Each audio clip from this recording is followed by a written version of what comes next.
we are obviously going to Fracture first of all. Yeah, and we've got our agent select popping up for Fracture there, and a little bit of what you guys are talking about. And I mean, could you talk about that Fracture is going to deliver? Is it because of the agents that we're expected to see, or is it more just so how they play? I think that especially the first half, I expect it to be so evened out. I expect it to be absolutely cerebral because of the reactions that we have seen from Team Heretics. The call from Boo here on the defense has been stellar, but historically, Boaster's calling on this map has been on another level. So for them coming into today, and as you said, having a little bit more time to prep, Fracture is very likely to happen. Cyber was incredibly comfortable in this Phoenix. So I'm just looking forward to this first half to start.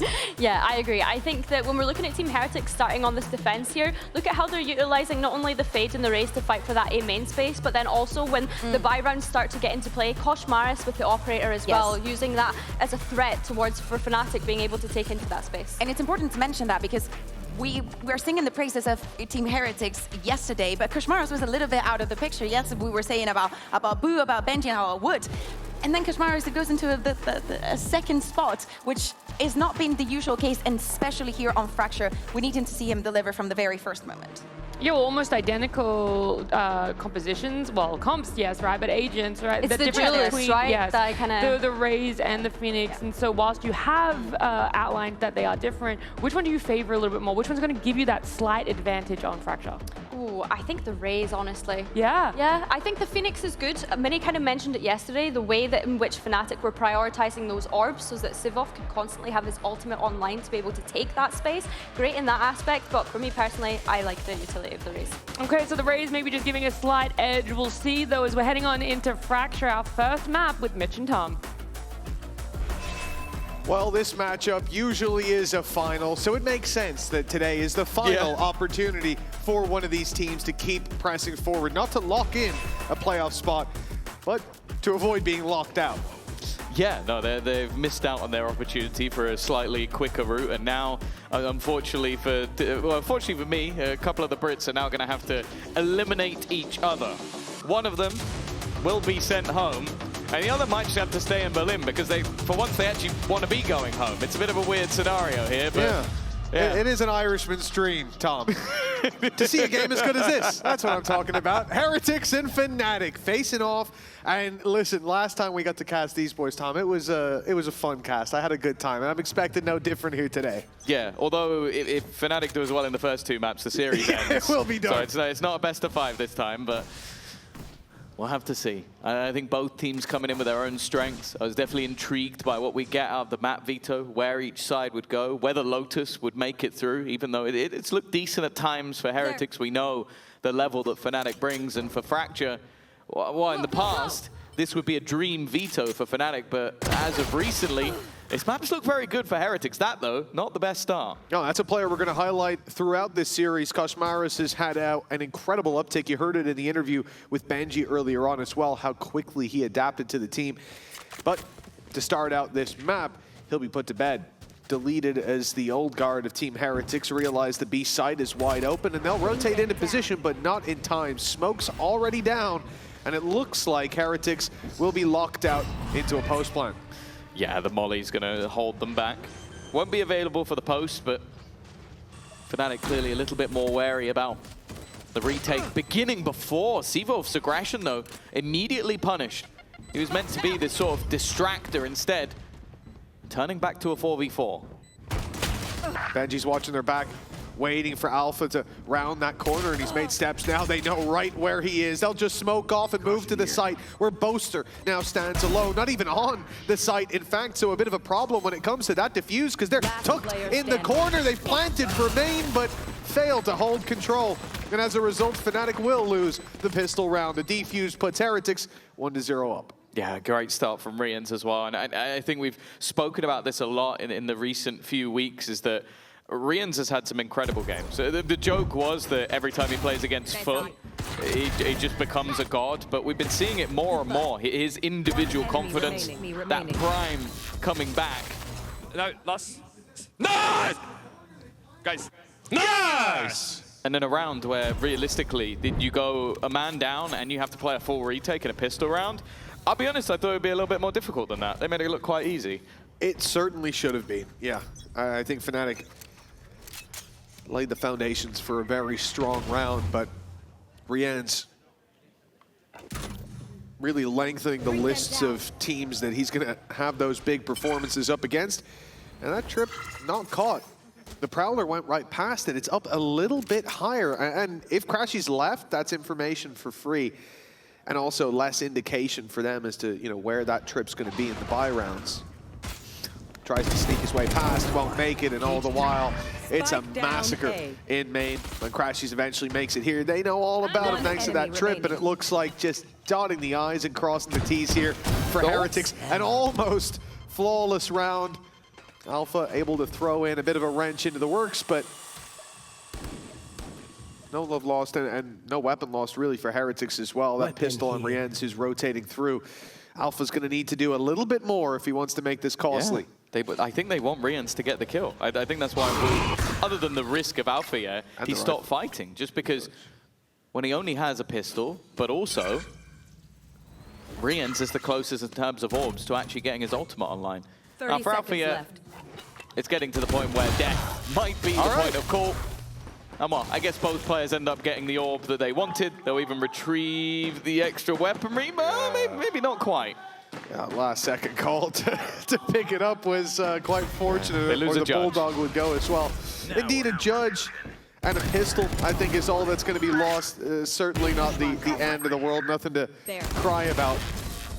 Then yeah, Alpha, solid individual. Good job, of course, he can show up for a bit of damage towards the end, but the key thing is how dominant it was before that, how clean it was. That's what we like to see. Heretics playing a tight game. Now the challenge as they come in with a pistol and an SMG, but still, those rifles, they won't be pulling any punches. Fnatic approaching it with numbers. Look at this north side push 3 about to round the corner. Akash Maris, that's 3 rounds in a row that he has put in the dirt. Oh, Bench just about got out of there. Good usage of the cage meant he couldn't really do too much, and Kayak has dealt with Benji as well immediately. Oh, I was going to say they deal with this, but yeah, Arian's just cool. Yeah, just a little bit of spam. He is the only player earning orbs other than via deaths. He's one away from his ult, but he'll get it online. I don't think he's going to use it in this scenario unless there are some crazy mistakes out of the Fnatic post plant. You got loads of players with rifles there. Koshmaris getting a 0-3 on the board after that initial fight. I think he was the only real rifle. I'm not including the Bulldogs. Bulldog 1v1's on site. Nothing works. Everything goes the way of Fnatic. And then the Ghost just pops a few shots through the smoke, of course. Rienz is having quite a game. It's quite a series of games indeed. We'll see if that keeps up. Because, of course, they couldn't continue in this round. Fnatic out-armed and outplayed their opposition for 2-1. Yeah. Good response. I think these are the sort of rounds as well where, especially with the lower weaponry, you can get caught out by a little bit of the aggression. It still had to be perfect, even with the reveal from Rienz. And then Alpha there to keep it. Boys. Come on, boys. Fairly 6 clean. shots. Oh my god, my foot is itching. It's also worth noting as well, we saw a moment ago that this map is only 58% attack sided, but for Heretics, it hasn't been. They have been dominating on their defensive side, and Fnatic, the one map they played it was a 9-3 attack. So it seems we have both teams starting on their favored side from what we've seen so far this stage. And for Alpha, too many targets. Yeah, you say that, there's a world where he gets them both. I feel like that's the world we live in most of the time. Yeah, there's many worlds. There's most of the time he gets both. This time punished, and Fnatic forced to readjust. No control over the south side of the map. And so again, the death ball, the numbers comes into play. Worked phenomenally last time. It was Koshmaris to lose his life early on Dish. But this time they moved to the B side, and that means the challenge is Wood. And I was gonna say, you know, it's tough to catch him lacking, but they've caught him off guard. Benji's now surrounded and soon to be dealt with. Somehow deals with Sivov, even blinded up, but pressure from all sides, and finally he will fall, but the damage is well and truly done. Yeah, fair play. Just bear in mind, you weren't muted just because of something on the broadcast. That was purely because he was hit by that Nightfall. He was guessing where they were going to push from and got it right on both occasions. I thought especially the slide out from Kayak would have caught him. Instead, though, it's going to be Crashes in a clutch. Now, Boo is close enough. He should very quickly be able to make the call for his teammates to rotate in. I like the fact that Crashes has actually been able to get an open plant. Gives him way more opportunities, but he's walking into the cross. as a player watching this angle. Boo just sat there waiting. Koshmara's almost sacrificed to the wolves again. And a nice attempt on the reaction shot from Crashies. But Boo, I think maybe a little bit further out than he expected. Yeah, it was a really nice attempt indeed. You could see the idea behind it. But in the end, not to be. Kosh getting on the board. Again, he's had 3 tough rounds, 2 where he was picked off right at barrier up. But the story wasn't just about him, because his rotation played a big role, right? Getting back into position to cover off that push through to the site. Gave Benji that little bit of security to play with, a little bit of trade-ups. Stacked the numbers heavily against their opponent, but yeah, Benji was definitely the one drawing your eye. What a phenomenal hold from him up top. How he got the first, because that blind hit, he had an adjustment to make there, alongside, as you said, before that, being hit by the Nightfall, having no sound, and yet still playing like he knew everything. Yeah, even shooting the Prowler in the middle of everything. Yeah. It's like, it's all just reactions, but it's nicely played. Of course, 4 players survived in the round before for Fnatic, so financially still in a pretty good position.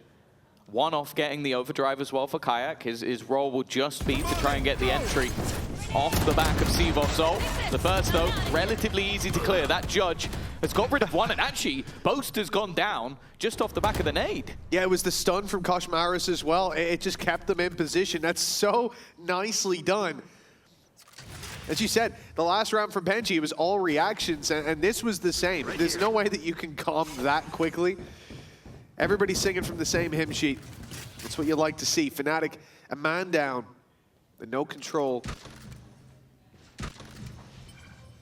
They at least move towards the north side of B, but Benji has slipped through underneath, and they have no idea of the snake slithering in the grass right behind them. Benji! He won't get 3, but the round, it's already theirs. Clean as can be from Heretics, and we might see a pause from Fnatic soon. This is not going according to plan.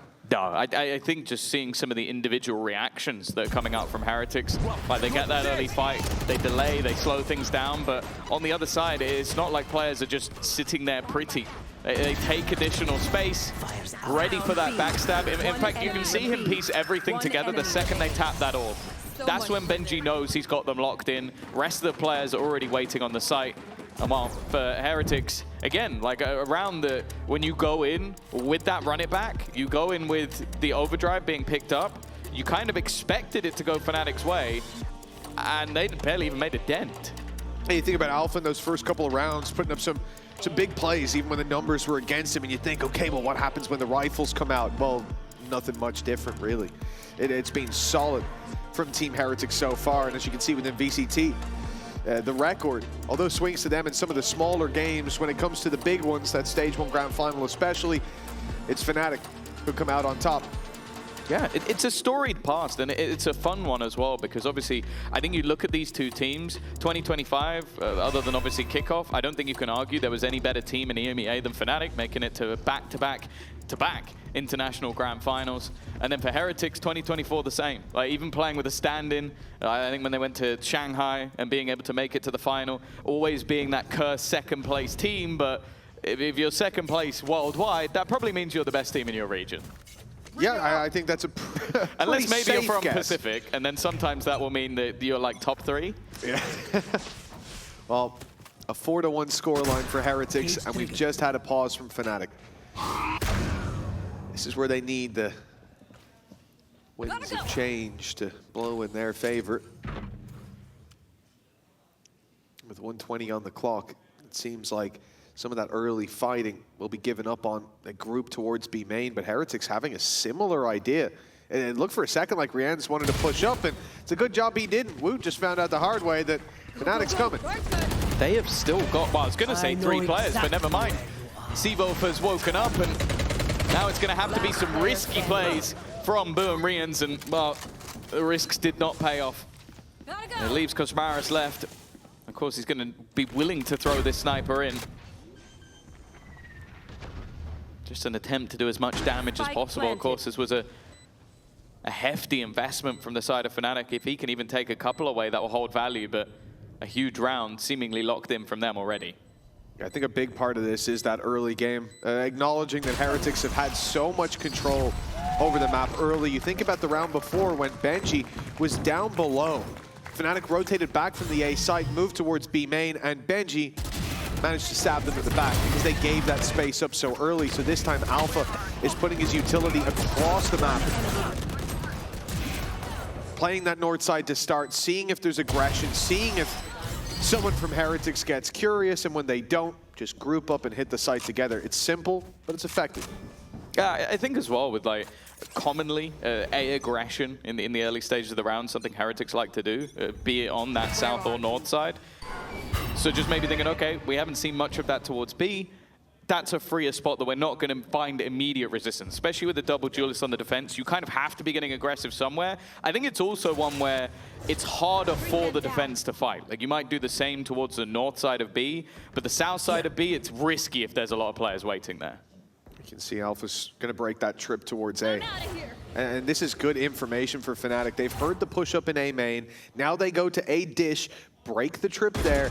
Your opponents still think the hit's coming in. Numbers still on that side, but no overreaction. Heretics still keep 2 players on that B side. Benji, who was so easily dealt with in the previous round. A random shot through the smoke. Well, he stands close to that smoke. In fact, he stands in that smoke himself and Woot. How far will they go? Content with the control they have, or wanting a little more? It's been re-smoked, but they've caught Crashies and then swung into Kayak. A beautiful setup from Heretics. A little bit of aggression sprinkled in, and it's given them the upper hand. Well, that's the thing, they're still worried that this smoke might have some deep control. They can't risk running through it, and they're being pincered in from behind. They're slowly being closed in on, and they've only got 25 seconds. They've got nowhere left to go. Boo's even starting to think like, okay, I could just end this round with my ultimate. I'm going to hold it for a second or two, and they don't clear that back corner. Benji once again. He has been phenomenal on this B site, be it in the tower or be it hidden in the corner. And when you get that first kill in the smoke, when Woot takes Crashies down, that's where there's a decision. Do we run away? And Woot was going to. He put the blast back down. He wanted to get out. But the second Woot dies, Benji says, I've got to strike, I've got to trade, and he gets in there.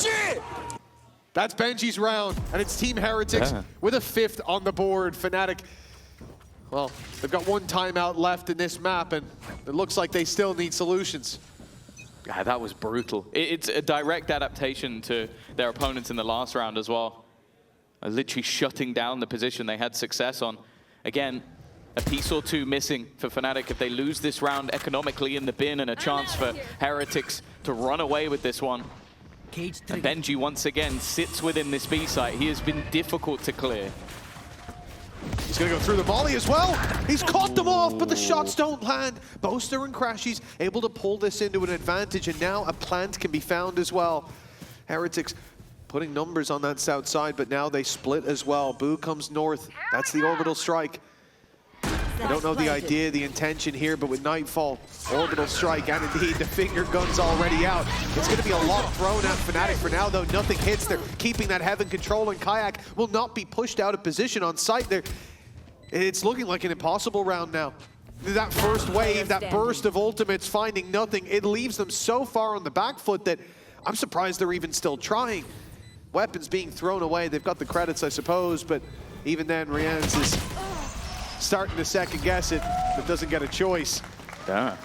Oh, really nice round from Crashies, but also, I'm not sure who it was in that moment where there's an orbital strike going off, a load of other utility who is spamming through the orbital strike, but whoever did that, I think, helped out Kayak massively, because it just clips Koshmaris enough that he starts to doubt something. He's like, oh, am I still open to this other angle? And just hesitates enough that I feel like that kill comes a lot easier to Kayak, and they're able to hold on to everything. As you said, a massive ult dump for Heretics in a retake where, sure, they had a disadvantage, but again, you use everything. You kind of need to come out with something in this round, and well, for Heretics, that's enough that they feel they need a pause. Yeah, I think it's the right call, just looking at how that round played out. They're on the back foot. They decide to massively commit utility to it and get nothing on the back of it. It's giving away a lot of advantages. What could be ults that win you rounds in the next, that turn those 50-50s into favored scenarios. And again, you throw it away for that. I do think that that's somewhere that coaches want to get back in and steady the ship here. Because Fnatic felt like they were under pressure just moments ago, but that round win may just have relit the furnace. Yeah, I think again, just getting some of those stars online. Of course, it's still been a bit of a slower start for Sivov after what was a blitz in the first week. His first joining of the team, he looked incredible. Definitely had a tougher second match, and I think getting that confidence back for him is going to be massive. Obviously on the Phoenix, there's a lot of opportunities, but yet to see it just yet in this match. But already, as said, like for Heretics, the expectation is for them to have a fairly strong defensive half, and the same for Fnatic from what we've seen on this attack. Them going in level wouldn't be the craziest of things, but there is a reinvestment here for Heretics. The judge picks up the pieces of the weak economy, but this is everything on the line. Molly from Boo's going to delay them, but they've taken caution. Boo has to make a big play and slip it into the wall. Unfortunately, as a slip up, the Sivov was waiting on the side. It's success across the board for Fnatic. Even losing one, they've got contingencies with Alpha holding for that second man on the south side. It is going to be Rienz alone again. This time in the 1v4, he'll find the first. It doesn't look like he's given up on it just yet. Knows there's a player close, has the right idea, but a triple swing is primed and ready. And only the double needed to close. 5-4, Fnatic hot on their opponent's heels. Yeah, I like him trying to bait out all those fights at the end. Like, he knows where they are, just nothing he can do about it. And very, very good discipline from the side of Fnatic. I'll also say it feels like they've spotted the gap. Like the spot where there's the biggest weakness. Their execution on this B side of the last couple of rounds has been very good. Other than the massively aggressive push through the smoke, they haven't been caught. They've been able to deal with the judge up top, even looking just for a pixel to try and find it, knowing that that's one of the spots at risk. And that is now the reset onto the economy of Heretics. A singular Guardian, some pistols to play with. And well, no doubt they're going to try and take a lot of space in this round. It's a small thing, but I swear I heard someone take damage, no? I feel like I heard the character noise, but I don't see anyone low on HP. That's throwing me for a loop. But okay. Looking to equalize. Should be the equalizer as well. Orbital Strike's going to even be committed. Better safe than sorry, says Boaster. With heaven clear, a plant comes through. Still have main control, still have north side control. Really, and especially with the trap, I'm just thinking about this now. You're not even worried about them wrapping underneath, coming behind through Arcade. Fnatic have got everything in their favor, and frankly, that looked like it should have been a kill. Good luck to Heretics. Oh, even the Nightfall committed. They really are taking this one as safely as possible. Even still, Koshmara has managed to find a kill. He's trying to bait them out with the tap of the spike. And eventually will. Nice trade from Benji, but once more, there's another layer to this. Another player that they have to deal with up in the tower. And all the more, they've only just figured out that Alfia is back towards the ramp for Boo. Chance of winning the round have just hit absolute zero. Can he make it any more costly? No, he cannot. Few more ults than maybe expected to be expended in this round, but again, for Fnatic, climbing back into things. 5 rounds now on the board after a slow start. I think they'll be pretty happy either way. Well, yeah, there's only 2 rounds left to play with. So in this round where the danger of a pistol completely upsetting your round, hell, we saw what Benji could do from Heaven a couple rounds ago. So it makes sense. You put the orbital strike through. I'm surprised with the Nightfall as well. We found the wave. Like you said. The wave we're riding. Good job, boys. Good comp. Or like he said, even better. Riding the wave. Making sure that they don't give any opportunities to fight back in. Now coming into this round as well, it's not like they're without anything. A running back is just 1 orb away, and there's quite a few orbs to pick from when it comes to this map. Phoenix can get you in. And from that point, you're at least guaranteed, even at the half. They just need this round, but Heretics have invested fully, and somehow Koshmaris avoids 2 fights taking him down in main. He's got the info early. And here comes the overdrive. Showstopper has been sent out. A chance! And he's going to get 2! Massive from Woot. A little bit of luck that has gone a long way. Leaves just 3 remaining for the side of Fnatic. Of course, you mentioned the running back. It is online, and the other ult that they used is also now gone. Left to Alfia, and unfortunately, again, Spike down A. too many targets. Nothing landed. With the spike down, even a recovery here seems impossible. Of course, credits-wise, they're not in a bad position, so it's no real surprise to see Fnatic try and just throw bodies at this. And Crashies probably is a little bit surprised that there's still someone on the B site. Yeah, I don't think that would have crossed his mind for even a second. And actually, the time it's going to take this fight is going to win the round. He just wants to kill him for now. Heretics. But yeah, just for being a rat. He's like, you know what? We don't like rats. Get out of here, boo. But yeah, 14 HP, probably just going to try and hold on to the gun. And he's not going to. Mission failed. One more to play with now. Fnatic stalled out there at the 5 mark. Hey, again, finding 3 in a row in the last. I think it was important to keep that momentum going, but what do you do about this? It's just RNG. Every setup in the world, every strategy you put into play, just one rocket well placed through a cage, and that's the end of your run. But nice! Let's go, guys! Come on! Come on! On the upside, run it back online for Fnatic coming into the final round. Again, not really seen much from Seabuff on this Phoenix so far. Oh, it's been awful. Those orbs have been collected throughout the game, but unfortunately not a lot of them coming off the kills. Flash is going to give the space. Allow him to go through on the run it back, but especially with the stun, I don't know if he's even going to make it to the side. No, it's just going to be the spam through. Kayak's at least done well on the other side, and then re-aggresses to take down the flanking Benji. Turns it back into an advantageous position, but more importantly, opens up A. However, they're just baiting this. They're baiting the push forward. Incredible. They've pulled out Koshmaras into a fight that he didn't even know he was about to take and given them an even bigger advantage. Rienz has bailed them out of worse situations, you would say, in the past, but not this time. The spike will not be stopped on its rush towards the B site. And now, all alone on the other side of the map is Boo. It looks like we're destined to be neck and neck at halftime, and with Boo having 2 kills on the board so far, this would be a pretty significant departure from the norm from what we've seen so far. And he will find the first. Okay. All right.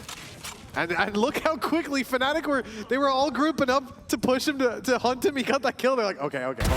Yeah. Let's play this seriously. It's not going to matter at the end. Kayak, he is going to be able to make this an even half. 13-7 for him, a decent result, but we have to see what's going to happen in the next.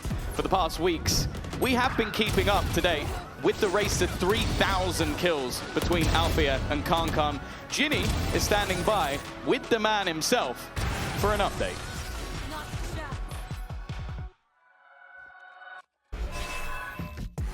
The race to 3K has been concluded on the CN side of things. Alpha, I thought I'll play you a little clip first things first, see your reaction to that. 3 player, which I'm doing flex role, so I think I'm better, but good luck guys. 康康选手是不是也听懂了刚才他大概说了一些什么？是的，哎呀，其实对于我来说真无所谓，他要觉得他厉害点，他要厉害点就行了，对吧？然后反正我还是那句话，我不在意谁先到达3000杀，我只在意我退休前能不能达到10000杀。10,000 kills. That's a lot. I mean, he has a goal for himself. I mean, like he's saying that I don't care who is getting 3K kills and stuff.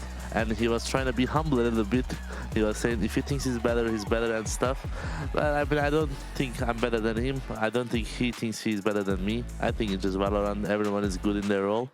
And I want to say congrats to him that he reached his 3K kills. And he has a goal to get 10K kill. And I hope he's going to be successful on that goal. That's very diplomatic and very kind of you to say. Do you have an individual goal for yourself as well, by any chance? Yeah, I do have only one goal left because I won Masters, I won Lock-in. Like, I can't count how many times I win on the EMEA. So I have one goal left to win champions. Okay. Last year we missed with 1 step away, and I hope before I'm retired, I will be winning champions. Okay, I really like that goal. So last question, did you drop to lower bracket then on purpose so they can get some more kills? Oh, of course. All right. Well, thank you so much for your time, and we're going to head back to you guys. Well, a tough race to lose, but the road to London has a finish line in sight. But for Fnatic, quite a contender in their way, at least on the first leg of the journey. Team Heretics pushing them to a 6-6 scoreline. Keep in mind, this was Heretic's map pick as well. This is where they wanted to start, Tom. And they won pistol. But how are you feeling about their attack sides? Let the people know as we jump in. Well, the thing is, a lot of the time, they've been so sort of dominant in that first half that we've seen a lot less of their attack. I think both sides, in theory, are going into their weaker half now. But nonetheless, like, do you really care about my opinion, Mitch? Why would we bother with that when we can listen to the comms? They know it's fake. Okay, I hear you, Ines. Yeah. Can I do it now? Yeah. Go. Dash. Go. Just City. One tower, guys. Cypher tower. Tower. Chill, guys. Can we kill tower? Everybody stay in your need. Can we kill tower? Tower killing me, guys. Good job. Guys, one behind. Fight CT. Kill CT. Nice. Last behind. Main. Close. Pick on me. Yeah. Pick on me, guys. Only on me. Yeah, it's good. Stabilize, guys. I'm peeking on They can pick on me as well. Well, things getting hectic in the Team Heretics comms, but it looks like that's netted them around. Only Kayak left. 4 players in the post plant. And all dangers, bar one, dealt with. This guy's been having a pretty good map so far, but they've spotted him now. It should be a formality. Ooh, okay. Well, that was a nice shot. Big risk. The problem now is the time. There's so much that Kayak would have to do. I think this has come down to basically just how many orbs can he farm up in the next few seconds, especially with the deep control of both duelists. And eventually for Boo, he'll get the easiest kill of the day so far. 7-6, both pistols now going the way of Heretics. And it was the reason that they went in even at the half, was the fact that they managed both. But an important one to take nonetheless. Oh, without a doubt. It's the only thing separating them from their opponent after that first half as well. The pistol that they found, that Heretics found, is being 2 for 2. It's given them the leg up. The late rounds, Fnatic woke up, and that's a conversation that I think is very consistent with Fnatic. Waking up into series, again, the era, the dynasty of comebacks that they've had. But then we've seen it in events as well. We've seen it outside of just the maps. Them getting better as the tournament goes on, and as the stakes grow steeper, grow greater. But here with the pistols, there's not a peep from the defensive side. Boo goes down, but to be fair, decent tag on Woot. But it is Alpha left alone again to try to not win the round, really. Spike planted. Do damage. He's going to try. Yeah, no doubt he will, but I think it's an unreasonable goal. Yeah, you know. Alfia does unreasonable things sometimes. I will say, the fact that he was in the race for kills and, you know, Kankan gets to play the whole of his playoffs. Yeah, it's not really fair. It's kind of messed up, right? I would say it was cheating, but, you know. It should be a per series rate, per round. But either way, he didn't add another to the tally. And Heretics a relatively clean conversion, even though it definitely had some danger about it. Also for Woot, earning up a lot of orbs early. Couple away from that showstopper. On most maps, we would talk about, like, okay, maybe in a round, he'll be able to get that showstopper. On this map, he could very easily get it this round. More than enough orbs on offer. That's even without firing a shot. You can see presence taken by Heretics north side, already speeding up. Woot is going straight into heaven. He's giving it away though. The boombot's being sent through, but he is following it up at a pace the Fnatic just could not expect. He got the orbs. Showstoppers online from Woot, but Siva is fighting back. The rocket not going to land on him, but he sent instead Corral towards the executioner of Benji Fishy. And with Kayak alone this round, they're going back. Where everything was committed on the side of Fnatic. They took their bruises and lumps in the first 2, but thought this is where we'll swing back. Get there first. They've fallen flat on their face. It's on Kayak to pick them right back up. Now Woot's low. He's got here so quickly that not only will they not have heard him because they were too far away, he could genuinely catch them on the cross. Able to get down to the site, looking to try and clear this, but realistically, he's so far forward that why would anybody expect him to be here? The first, that was the low player. The next 2, definitely going to be a little bit tougher. Trying to bait him into a swing, but almost waiting to see where that second player comes from. Boo just stuck within the site. Nowhere to clear, waiting for the cross. There's the swing out from Boo, but he doesn't land the shot. However, a hefty tag onto Kayak leaves this a lot less likely. No reason for them to swing anymore. They've grouped up together, repositioned into one. And Benji's just waiting. They've got a high-low just to make sure it's cleared. Another wonderful round from Benji Fishy. And more importantly, a huge victory for Heretics. Oh, really quick thinking from Benji and Boo there as well. When the door opens, you see them instantly set up the high-low in a position that Main, if he does go there, it gives no angles. It gives no opportunity to fire back to spot info. And they can take the double peek after. And if he doesn't go to main, well, then he's walking right into your high-low setup. So really, really nice stuff in securing that. And I think there's been a couple moments where Heretics have had the advantage and you see them play loose.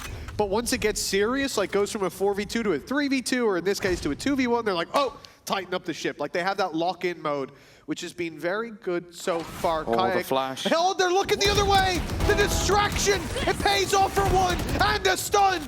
But how much more can he get from here? In fact, the smoke has to go down to get him out.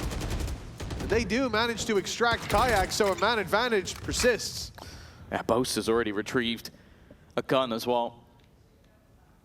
Of course, for Heretics, they were at least able to get out with a spike. That could have been really dangerous if that had been dropped behind the smoke. Instead, they're looking to try and re-clear the same angle.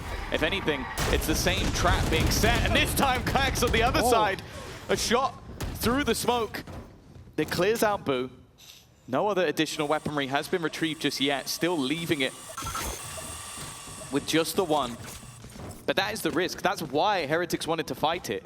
If we give this up, it guarantees weaponry into enemy hands. And why I think now with Crashy's clearing, there was temptation to go for it, but as of right now, they're going to go just with that singular gun. It has, however, been handed to Alpha. 30 seconds left. Wood's trying to take space, but Alpha's already here, locking it down. Benji alone, big plays, as we've said. We've seen him deliver, but this one, too hefty a package. Fnatic, they make it up to 7. Very well played in the late stage. And I think the perfect time for it as well. It felt like Heretics were just about to run away with the game. Well, yeah, you lose your bonus. You win an Emoda Thrifty right off the back of it. And I think that also just not only the initial trap play, as you said, the sort of bait from Seavov was sublime, but then you have like a change of, okay, we've now swapped Kayak back to the other side, and then we have another player baiting him. Just give your superstar player opportunities for free kills. And hey, it's a crazy thing. He's sometimes going to get free kills. Then you have your other superstar with a rifle he didn't have at the beginning, kill both at the end. Crazy how that works. Yeah, it was filling back in the space as well. Alpha had the rifle, but he also just had the right timing to get in towards Elbow to deny that bit of extra space that Heretics wanted. Of course, they wanted that space just to take a quick fight, get out, equalize the numbers, but, well, they got a quick fight, that's for sure. 120 on the clock. Double digits still evade Heretics, but a buy doesn't. They're able to invest. They don't have that big old gun. They don't have the op. You see it instead in the hands of Kayak, and opponent's about to round that corner. Prowler goes first, and he fires the shot at it instead. Okay, Heretics have bought themselves a second. Leafs of light. Seavov up close. Only the one. That op still waiting on the site, and they know it. For Heretics, it'll be time to speed up, to take it down as it rings out up in heaven. Or they could send it to the other side of the map, but they need to make a choice soon. 45 on the clock. They're going to get the info. I guess Kayak on the other side has it as well, but another shot that goes awry leaves a somewhat isolated Kayak and then caught up from a different angle. Alfia hoping that maybe he can get some information off his remaining utility. But they are going to be able to cross, and more importantly, Riens, while trying to get the spike down, kills off Boaster. Spike planted. Makes it so much more difficult for the remaining 2 players, and they're making that decision. We've got some credits to spare, but maybe not enough for everybody. Because of that, they've just got to hold on to the guns.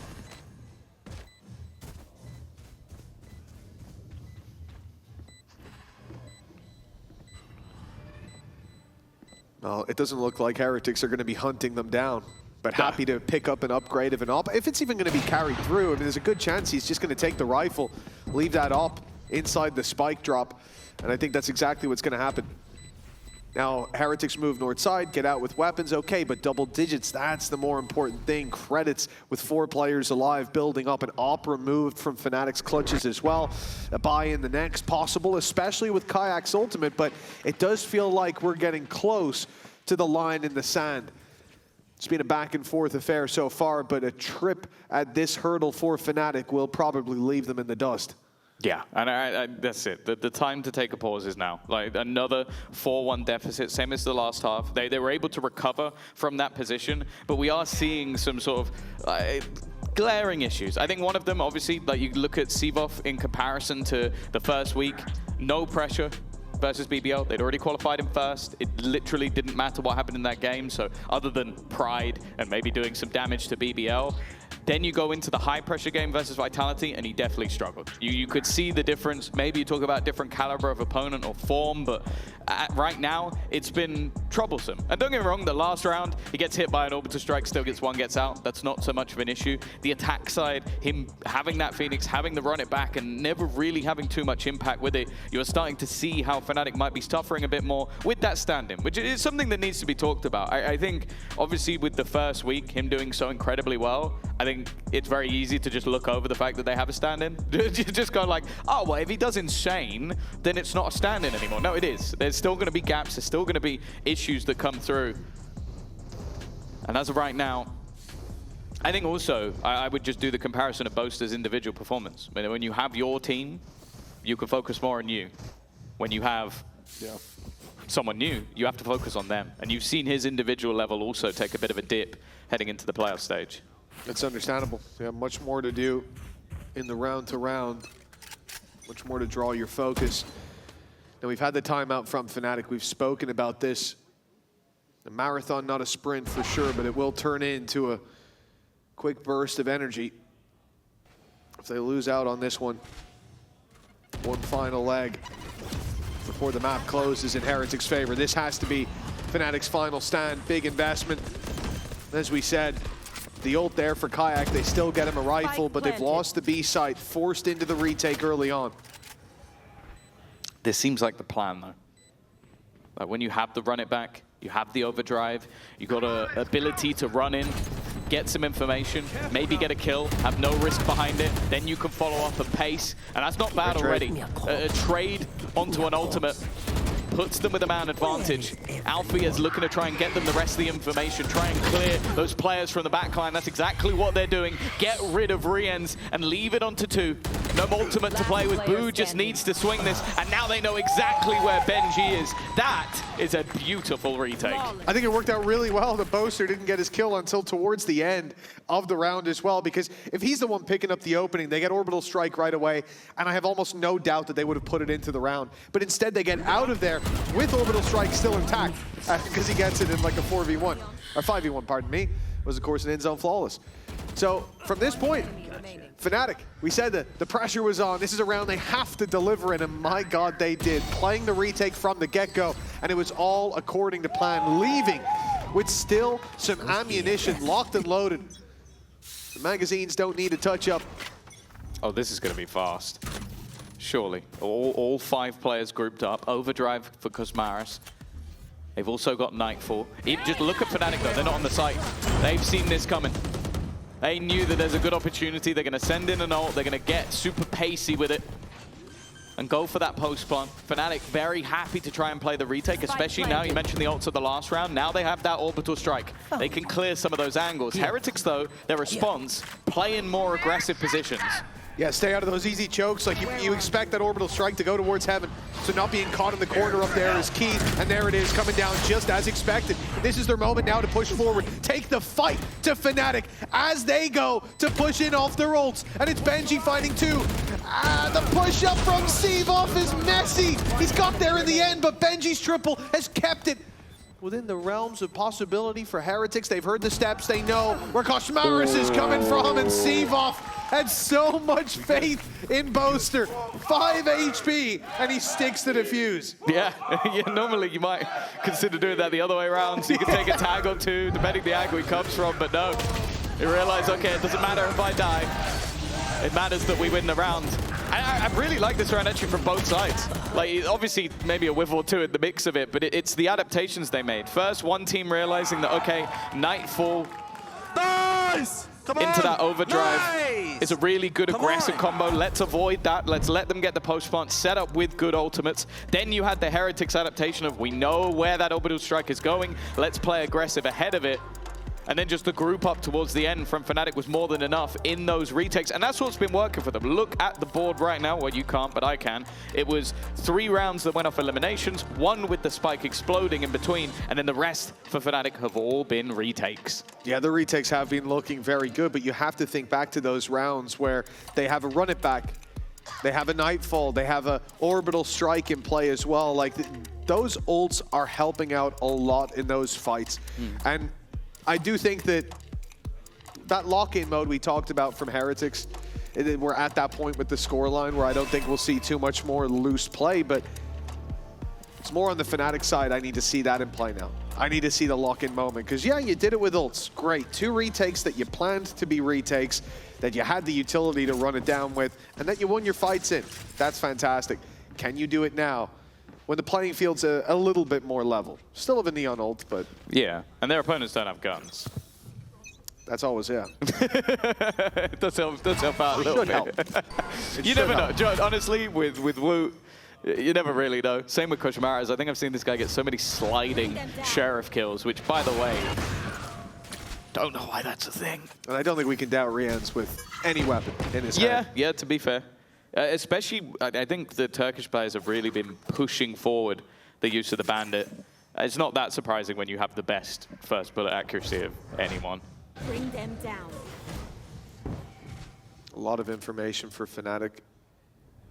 They've pushed all the way up on A, we can see that, but towards this B side as well, the Cypher setup a bit more passive. It's keeping a lot of info in their hands, although they see nobody A, with no noise on B whatsoever. No utility, no presence. They're not falling for a ruse just yet. They're not going running into the attackers who are sat patiently waiting on that south side, expecting the overextension. But luckily the Prowler goes through. Heretics are wary of the space they've given up. And but what do they do here? You've already used both of your Prowlers. The reveal now finds nothing. You've only got main for your trouble. Now the site push needs some help. Oh, there's so many players here from Fnatic. They are so aware of what is going on. 4 players already on this side of the map. Benji's done well, though. The re-swing, it's aggressive. It gives opportunity, but that time is ticking. They've still left at the back of the site. Kayak is not a man that you want to try and deal with in 8 seconds. And Boaster's there on the cross as well. Superb read from Fnatic to level things up. And Mitch, if the game so far is anything to go by, in both halves, 8 out of the 10 rounds from Heretics have come in those first 5. We're now getting into the last few. Yeah, that's what I was saying coming in the second half as well, right? Like, Heretics found the pistol. It's even at the half. They find the pistol again. It's like, great, okay, cool, because seems like they need that little early lead up, that little bit of a foundation to build on. Now at double digits, the rifle's out from Heretics, but I like what I saw from Fnatic. Up against a mixed buy. They didn't over-aggress too much, but they didn't get rid of the aggression altogether. They needed their space, they fought for it, and they made their opponents pay with utility on the way back in. This time they'll pay with their lives as Koshmaras falls right off rip. An opening duel for Fnatic right when they wanted it. Yeah, someone that I think a lot of teams have really struggled to deal with. Fnatic have not. Koshmaras has been going down first, I'd say in the majority of both rounds. Halves, yeah. Sivov has also managed to just earn up his ult as well. That run it back is already online once again. Of course, only 6 orbs. It's aggressive though from Boaster. Showstopper also utilized. It's going to give them at least space on the site, but they do also have to deal with a player in tower. This is a complete wraparound though. They've seen nothing towards that mid spot of the map and just go, okay, well, there's no one here, so that must mean they're pushing the extremities. I think Crashies has now had that realization, but yeah, one of the weirdest rotations you may ever see. Oh man, how's Benji so low? Well, round 21. Joke's over. One of these teams is set to take the lead. Benji will catch Alpha there. No surprise they didn't expect him to be in that corner. They thought a big old rocket came and cleared it. Sivov takes down Boo though. the ult not offering up a trade. Now they move to the side as Kayak's got the finger guns out, but Crashy's landing too is what secures the round for Fnatic. 11 on the board.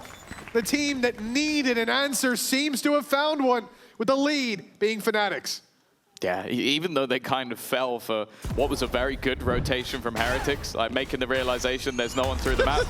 Yeah, I'm not gonna lie, in the moment I didn't catch that. That's why I was saying, I wonder how he's so low. I got it from what you said, but I was like, what? It's like, oh, bro, just straight up show-stopping his own teammate. He went, oh, there's no one here, I'll just fire it over where my teammate is. The man of culture. Yeah, but to be fair, when... It was actually the Alma bait. When he emerges from that corner later, you are so confused as Alpha. Like, what? Wow. Oh, what a strange round. Stinky buy from Heretics. A lot thrown into the last round. The showstopper was used. I wouldn't say utilized. No. It was used. It was fired.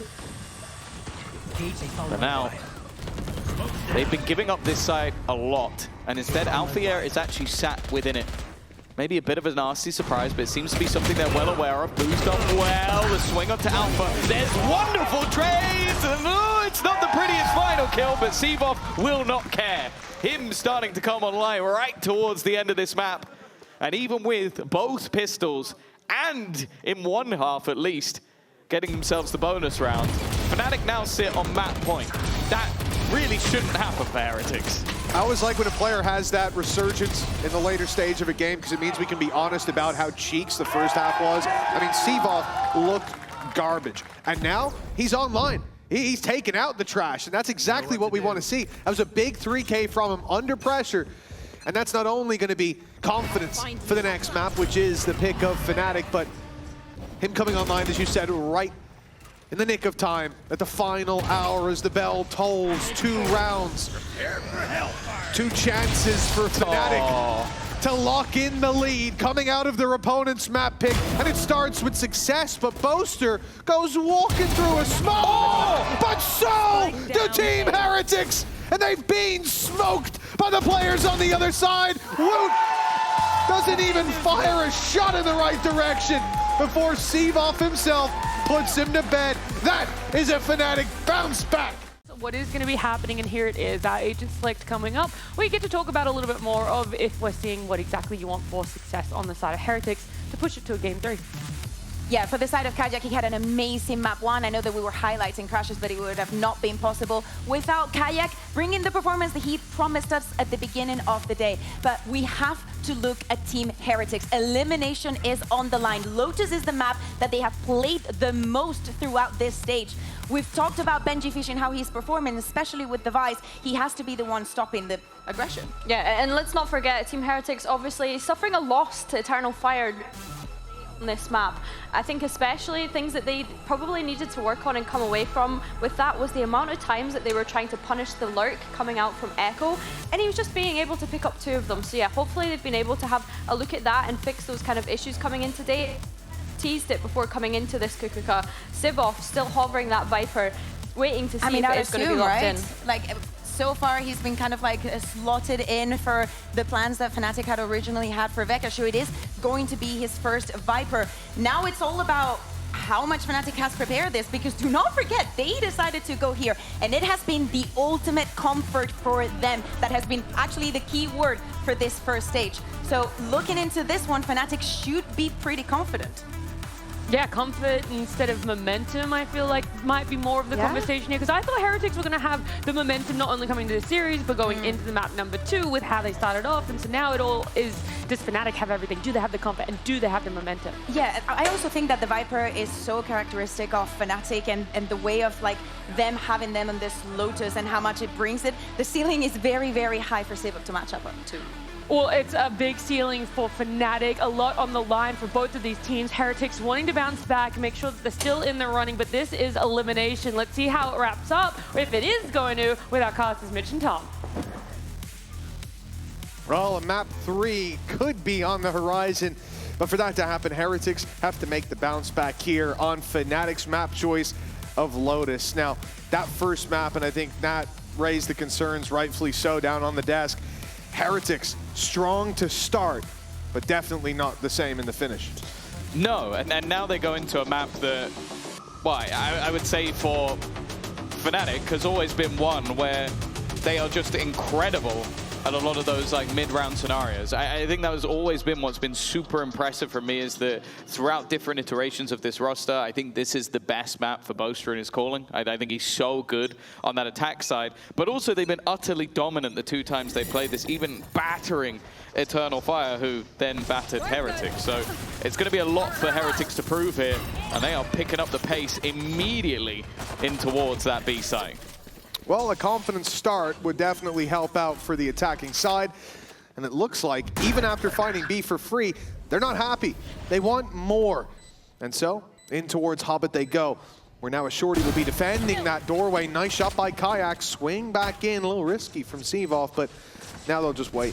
They'll just take this fight together, or at least they'll try to. Heretics pushing it down, taking it towards the spawn, but Kayak has sent 3 out of the round. It's Benji and Woot left to do it all, and the flank around from Benji is perfect, putting things back even until Woot puts them in the lead. It's Heretics 2v1 time on their side as Crashies is under pressure and the stick in the smoke not gonna fly. Yeah, he's unlucky. The fact that Woot gets 2 kills means that nade's back. There's no way that he could just sit within it and defuse from that point onwards. But I'll be honest, I feel a bit bad for Kayak. The fact that he comes out of this scenario getting 2 kills, I really felt like he could have even got the 3rd if he was a little bit luckier. And then you just needed, well, the rest of the players to step up. Instead, though, it's another pistol under the belts of Heretics. But they've been able to do that in the last map. Yeah, well, they were able to do it twice. Find the pistol, teeter out towards the end. As the spark died slowly, but certainly in the end, Heretics losing map 1, but finding a pistol. Now it has to be clean in the second. It starts out that way, at the very least. Boaster's dealt with, trying to be a smoke criminal, and now a post plant with a relatively open spike. This should be their round. I see very, very few ways for Fnatic to find anything here, and I think they're in the same boat, waiting to either catch somebody over aggressing or go down to the spike. Well, yeah, considering that I think I've just watched Sevov spend a couple of seconds adjusting his monitor, I don't think they have any plans to move from this position, and we'll just look to go down to the spike. Solid start for Heretics once again, but that has sort of been the expectation. And while Woot's even going to go looking, of course, again, wanting to try and get towards that showstopper, but there is nothing for him to find. Rians will at least gain an extra orb at the end, but ultimately now this is where the game gets going. I mean, listen, Tom, I'm always a fan of, you play the game in whatever way empowers you. I'm sure I play the game in a way that lots of people, or well, few, probably very few people out there would disagree with. So I'd say everyone. Well, it's somewhere in the middle ground, perhaps. But I think that I'm confused a little bit when I see Sevov play the game because he's in the monitor, Tom. I could ask him what the C site smelled like. His nose is in there. It's disturbing. Very few people like sand. Bringing the Redgar vibes back from back in the day, where that man genuinely, I think he pressed his eyes against the monitor. He's up close. Maybe that's going to help him hit some shots this map. This is, again, very pacey from the side of Heretics. Already getting deep control. And when you have the likes of a Judge and weaker rifles, the closer you can get, the better. This is an unorthodox position, though, from the side of Benji. Like, he's just waiting for one man, and one man alone. Alfia setting up for this, and he's just, that's got to be a tilter. Like, you are waiting for someone to maybe try and catch the rest of your team. Instead now, Benji has a second opportunity to backstab. He will need to get a move on, though. Kayak already with one back into the site. Woot looking to try and hold onto the angle, and will be able to do so. Yet to die, but that will change very quickly. Rien's dealt with, and now that backstab has to come in again. But Benji already claiming his second flash out, and he will close the round. That is mastery of positioning, if ever I've seen it. Yeah, it's a great plant spot. I like as well the fact that Fnatic did the right thing here, which was to not split up and go take Benji down and give so much more space back to the other team. Instead, focus on the site, break through, and that they did. But in the end, Benji, perfect position. The timing to catch that second, not that kill, the one just before it, his second of the round, was sublime. Nice! Well, let's go. I'll say as well, one of the things I find funnier about that is we have seen so many Neon Judge players throughout this stage especially. They gave it to their lurker because they knew exactly what they were going to do with it. Yeah, that's very true. That's nasty. That's a nasty plan to have. Definitely a bit of a frustrating round for poor old Alpha here.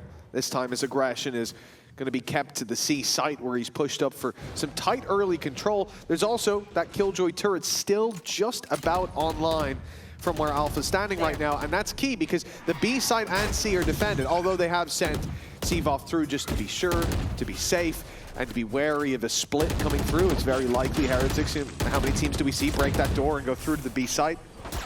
But it allows them to have so many numbers is the point towards the part of the map that Heretics are playing on. If Alpha goes down, that goes out the window. And he realizes he's being spotted and he will just back up out of that angle. This is the right call. If he stayed around for a second or so longer, this entire round spirals out of control. But even with the pistols, if they can force Heretics to push into the numbers, this could still be a Fnatic round. Yeah, especially with the time. Turret breaks caused to rotate. Yeah, they've already started gambling back in the other direction. I think it's been realized by Kayak at least. That will at least bring in the rotation, but bear in mind what he has. A classic and his utility, a hero through, and actually, for a second, the ultimate coming online made things dangerous. The problem though is anybody flanking is being caught by Benji Fishy again. His lurks are being impactful. And for the remaining two, with just the pistols remaining. Oh, okay! I was going to say there's little to no hope, but Alfia again shows there's always hope. It's only a classic, but there's a rifle to be picked up. 22 already in the mag. That flash is going to cause problems, and those thorns going to cause even more. Oh, the time ticking away, but he can force a fight on that player up close. Benji in danger, and he doesn't even know it yet, but that shot fired gets Rian's looking the right way, and it's an easy kill in the end. 4-0. And I don't want to get ahead of myself because in the last map on both halves, we had this moment where we go, ooh, I'm getting worried about Fnatic. Heretics are looking dominant, and to be fair, Fnatic down numbers, that means nothing. Nothing to me. We've seen it a million times. But it's more so Heretics being dominant. That's the part that's strange for me to see and then see it fade away in both halves. I think as well, in this one, just how impactful Benji's been already is a very good sign. You could say the same for the last map as well, Yeah, though. definitely. I think the bigger danger, though, is just this is Seavoth's first time playing the Viper. I think cycling of utilities already is going to be so important with that agent. He's a pinnacle piece of a puzzle that is normally perfect. The start, though, is sublime. And with Seavoth holding his ground, that's already a further advantage. Showstopper out finds nothing, and he's managed to take a lot of space back, but he's caught by the spam from Woot. Yeah, he realized that, well, he had to go somewhere to avoid that Showstopper. Good reasoning, good shot, and Kayak misses up top. That would have been the round lockdown, a 4v2 before the plant even comes in. Instead, Heretics, they get another lifeline. Perhaps it will be one of their last, given Fnatic 3v3 now, that AWP waiting to hear it sing, but 50 seconds on the clock. Heretics don't seem to be feeling pressured. Despite being surrounded, despite needing that spike plant, they are taking their time. Yeah, with how quick they were, they can afford to do this, and it's constantly forcing Fnatic to recheck and re-clear, especially the tapping of the door. Like, that was the goal. They want to bait someone into making a mistake. Try and get them to fight you, so that then you have an opportunity to plant for free. The problem with planting right now is it's a danger. You give yourself an instant disadvantage. So they are waiting just to see if that mistake is made. Another whiff shot, uncharacteristic, and now they're going to clear out Crashies as well. They have been on this site for well over a minute, but they have brought it down to just a singular player left. Boaster looking to try and claim his spot at home, his spot in London, but with the smoke already in hand, he's done a lot of damage, but taken even more in return. A 1v2 that seems to be slipping further and further away with 5 bullets left, and he's not baiting them into any sort of fight. They are just taking their time as they have the whole round. Brilliant patience from the side of Heretics. Yeah, and now the pressure really starting to mount. You can see it there for Fnatic. 2 big opportunities for Kayak. Enemy remaining. We could have seen Boo and Rienz down and out of the round. But Let's go, guys! Amazing! Let's go! those shots don't land. Those players left alive in the late stage, and the price is paid by Fnatic. 5-0 down. This is a big one for FNC, but we have seen them bounce back from worse. You can never lose faith. Yeah, and you might be looking at this and going, okay, why have the casters decided they would like to compare the statistics of 2 players that, at least going back in stage 1, don't have the most incredible statistics, but it's what's on the line. That's the talking point in this matchup. We've got 2 players with the opportunity to go back to the country they are from, to go in front of their home fans and have a chance to battle for a trophy, of course. This game isn't a qualification game. It's not an opportunity for one to guarantee that they will go, but it will guarantee that one of them will not. At least not in a competitive standpoint. Maybe they'll go just because they might want to visit family. Not quite the same. And 5-0 up from Heretics, obviously. The coaches said it themselves, another couple of Brits wanting to make it to that event, that they feel like they let the last map slip. Well, from 5-0 up, I'm sure they're hoping that this pause won't have the impact that Fnatic are hoping it will. It does always feel like a matter of time. Alpha, 2 kills, 4 deaths. Do you remember those 2 kills with the Sheriff? I do remember them. That little double tap. We haven't seen them every round, but we've seen moments of it. And in the previous map, we saw Fnatic slow to start, but get there in the end with a speedy close to both halves. Now we'll look for the same fake TP put through. Making those players look at their back, making them wonder. And, well, Alpha still good with the Sheriff for at least 1. It's a start, but following up on it should be difficult. Oh, through they go. Shot is at least connected. But it's not going to be enough damage to warrant a kill. Benji will still be standing. A couple of ults expended in this round from the side of Heretics. They knew that after the pause, there's a good opportunity, a change of mindset, a step up from the players, and there's still 1, maybe even 2 more to play with in the next round. They don't really need to have everything online going into the next buy. Boaster, though, making things costly in a decent position, but Koshmaras well aware. And while a Boaster 1v3, it's not going to be happening. 6-0. Heretics extending that lead further with, okay, as said, a couple of ults expended, but I don't think they'll mind too much. No, but on the other side, I don't think Fnatic will mind losing that one too much either. They had a lot of weaknesses. This is the round that no doubt they will have discussed when it came to that timeout. And as hesitant as I am to say it, we are getting towards crunch time now. 6-0 is not a damning... Meteor, bro. Come on. Oh, it's not a damning scoreline, but it's getting pretty close. Yeah, it's always difficult on this map because we know how good Fnatic historically have been on that attack side, but they do need to give themselves some wiggle room in the manner in which they've been losing these rounds. Be it from dominance at the beginning to even having pretty big advantages a couple of rounds ago. It's that same pace that Heretics look to hit them with. Already, they're going to be taking the weaponry away and forcing Fnatic into a retake. Placing wall trap. Saving that wall for post plant as well. A deadly setup you've just seen put through there for Benji. As soon as the wall's tripped, flash goes up, and whoever's caught inside's in big trouble. But now lockdown in play. They're going to have to fight against that. Okay. And it's Koshmaras with a double. The nade doing the dirty work, but Kosh is going for more. Last bullet in the mag. And that's a triple kill and a denial of the lockdown that Fnatic were hinging that retake on. The spike will go off. There is no stopping it now, and Fnatic realize they are running for the hills as Heretics are running for the finish line. 7-0 now to the attack. No matter how slow they are in the second portion of this half, they're guaranteed the lead. Yeah, really impressive stuff. It even felt like they adapted that on the fly. because the way they placed the wall and the post plant, you kind of go like, oh, they're just going to lock themselves in. And then it was the realization of, oh, they're going to put the lockdown in.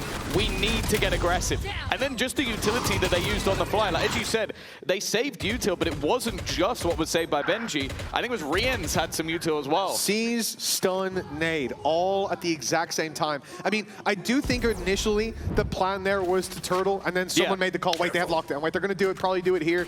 They were ready the second it went down. 3 pieces of utility at you, you're dead. The question is, can anybody else trade you out? The answer was absolutely not. Not before there's 3 bodies on the floor, and none of them were from Heretics. An initial fight from Woot here. He's left a little on his own, but Boo, TP's out for the trade. Now big swing coming in to try to pull it back into Fnatic's favor, and it looks to be working. Benji, though! He's thrown a wrench into the plans of Fnatic, and he could be burying them beneath another feet of dirt. It is a potential 8-0, and the man who can stop that dominant score from coming through is Alfier. Benji has only died once so far. He's been impeccable, nigh on perfect, battling for that opportunity to make it to Masters London. The bait on the wall. He doesn't know maybe if the player's already crossed, but feels like he would have had the timing. Still a little bit wary of that wraparound, and his reposition gives him a good spot.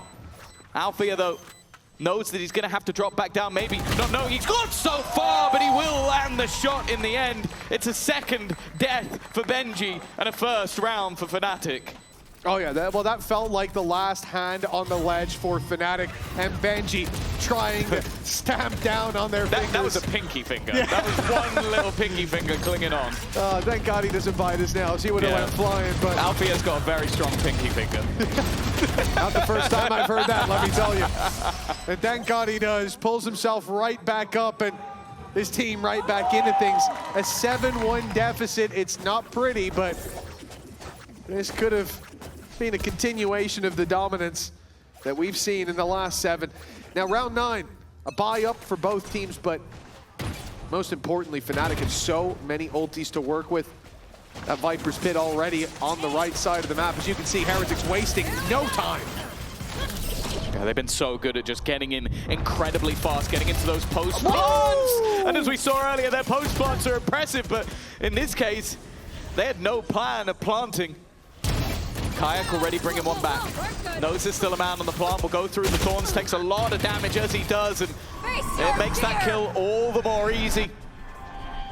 Seavoff already low, Boaster. Spike planted. Nowhere near the action just yet. In fact, Boo, I don't even know if anybody's going to expect this corner this late into the round, especially with everybody else and where they're facing.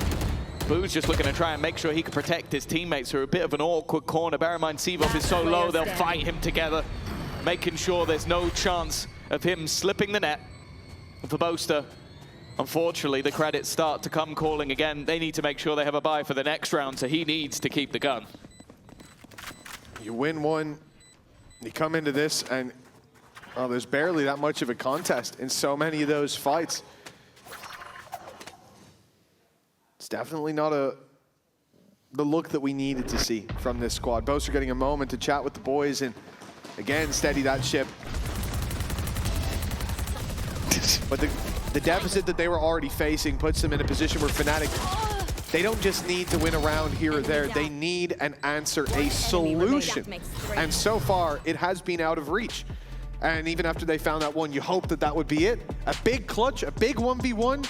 Yeah. Right back to losing ways. No surprise to see the timeout called. The terrifying thing as well is just look at the manner in which Heretics are playing this. It's almost their level of disrespect. It's we're going to go A, we're going to go A until you stop us. Until you stop us going A.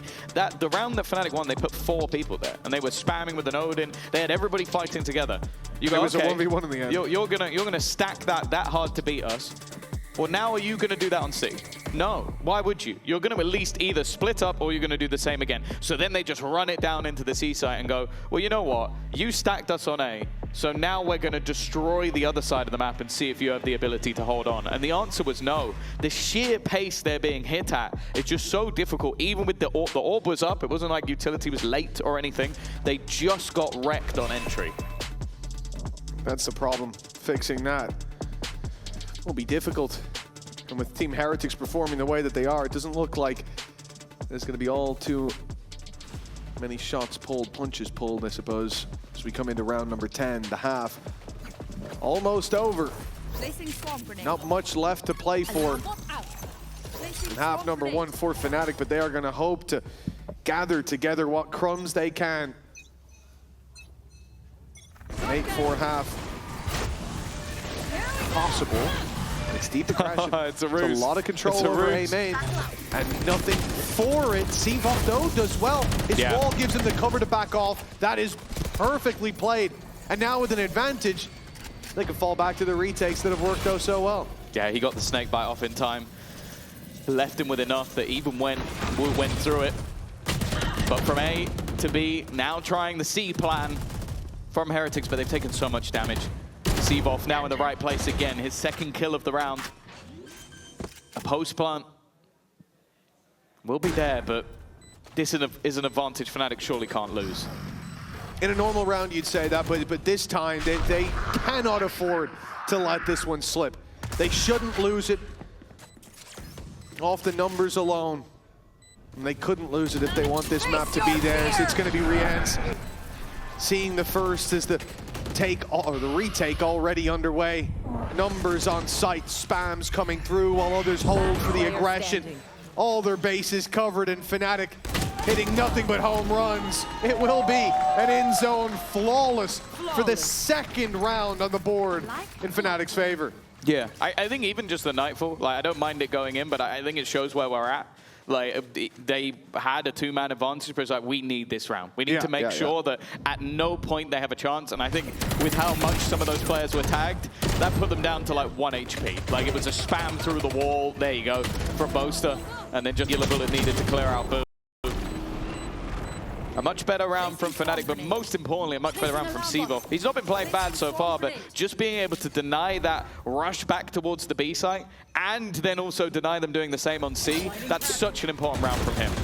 We've seen this aggression from Fnatic. It's how they afford those early rotations, getting A main early. It's certainly not a new strategy by any stretch of the imagination. But Heretics saw it in the last round. They saw that space taken and the players immediately backing off. The rotates being in play towards C. Now, they leave a man outside. The same thing for the B site. They'll put pressure on this entire left side of the map, hoping that some over-aggression comes in, that Benji can maybe catch Kayak, looking for an early flank. For now, at least, it's a very patient display from the defenders, not falling for any of the ruses that have been sent their way. It feels like Heretics at this point are just attempting to bait out as much utility as possible. Keep making noise around each side of the map. But Fnatic have actually held on to quite a lot here. They're still having Prowler, the Haunt, Paranoia, Snakebite. They haven't fallen for the tricks. It leaves them with a lot to play with that Paranoia available just to try and slow them once again. And with an additional stun thrown through, challenging this 30 seconds definitely left. seems like a bit of a gamble. Two players still on the other side of the map, but Rians will win that initial fight. They now have to send it though. And Boaster is still yet to make the call for his teammates to actually rotate over to this side. 15 seconds left, but if they split back towards B, there will still be somebody waiting. That wall, though, it's gotten them through. The Paranoia didn't land, but the stun on top of it, what can you do? There's no way to deny that plant. They can at least thin the herd alongside it. Boaster does well to find one. But for Fnatic, they're losing control. Heaven's now being pushed into as well. The Viper's Pit is an attempted way back in, or so it seems. But look at the map. The only player on that side is Seavoff. You've had Boaster wrap around to the south side while doubled up in Heaven. They look to try to punish that aggression from earlier, but Heretics have simply fallen out. They've given up that space. The timer is ticking, and it's not Heretics under pressure. A reveal up close, that's a freebie! Alpha's deleted, Crashy's traded on immediately, and even a showstopper for good measure. Heretics will not let this round slip, and the gap extends, a guarantee of 9 at the half, with 1 round left to play for. Again, it was getting a little bit late on the clock. I was looking at Heretics, and especially with, as I said, it seemed like their plan for the majority of the round was try and bait out utility. That's the one thing that sort of caught them a little bit, was the snake bite of the previous round. And even without it necessarily being baited out, they win the fights at the moment they need to. The Viper's Pit doesn't cover the spike or cover their way out, which definitely makes it that little bit harder. And then just a really good timing of putting that Haunt into it. Like, just the second that Althea goes to run out, he gets pinged. 9-2. Another aggressive fight for A Control ensues, and well, they've got the information of where these players are. Riens is firing on all cylinders. It's a full bloodbath in A main to start the round. Shrouded step from Boo, got him across, avoiding the C's that was sent out, and on the other side, the C's catching a few. It made it so hard for Kayak to get to the spot he needed to be on Rubble. Again, we said the whole idea from Fnatic of fighting that early is to get that control. They've got the read relies so on wrong. them getting on Rubble, and they couldn't do it. Now left with a massive gap of information. Even in a 3v3, the number's even, but look how big the map is. Now they've realized where the hits come. Boo, you're in a nano, bro! Oh my He's God. 1 HP. A little bit of decay in the mix, but that could have been the end. Yeah, just the elevated nano, but like that's been around for a long, long time. I'm surprised he gets caught that much by it and now completely blinded. But even still, that's an even trade. Riens down to just 7 HP. Still wary of a player in the corner. Riens is just not stopping. His 14th kill of the half, leaving Crashies 33 health, and desperately trying to at least put a curse onto the board, but it seems like right now the curse of Riens is taken over. 10 rounds for Heretics. It's starting to feel like he has a grudge against about every team in the league at this stage. I don't know what's going on with this guy. Well, Fnatic, 2 rounds on the board, a team that's known for some historic comebacks, and now they need one. Let's see how the vibes are down in the studio with the Fnatic fans. Nice! Nice, nice!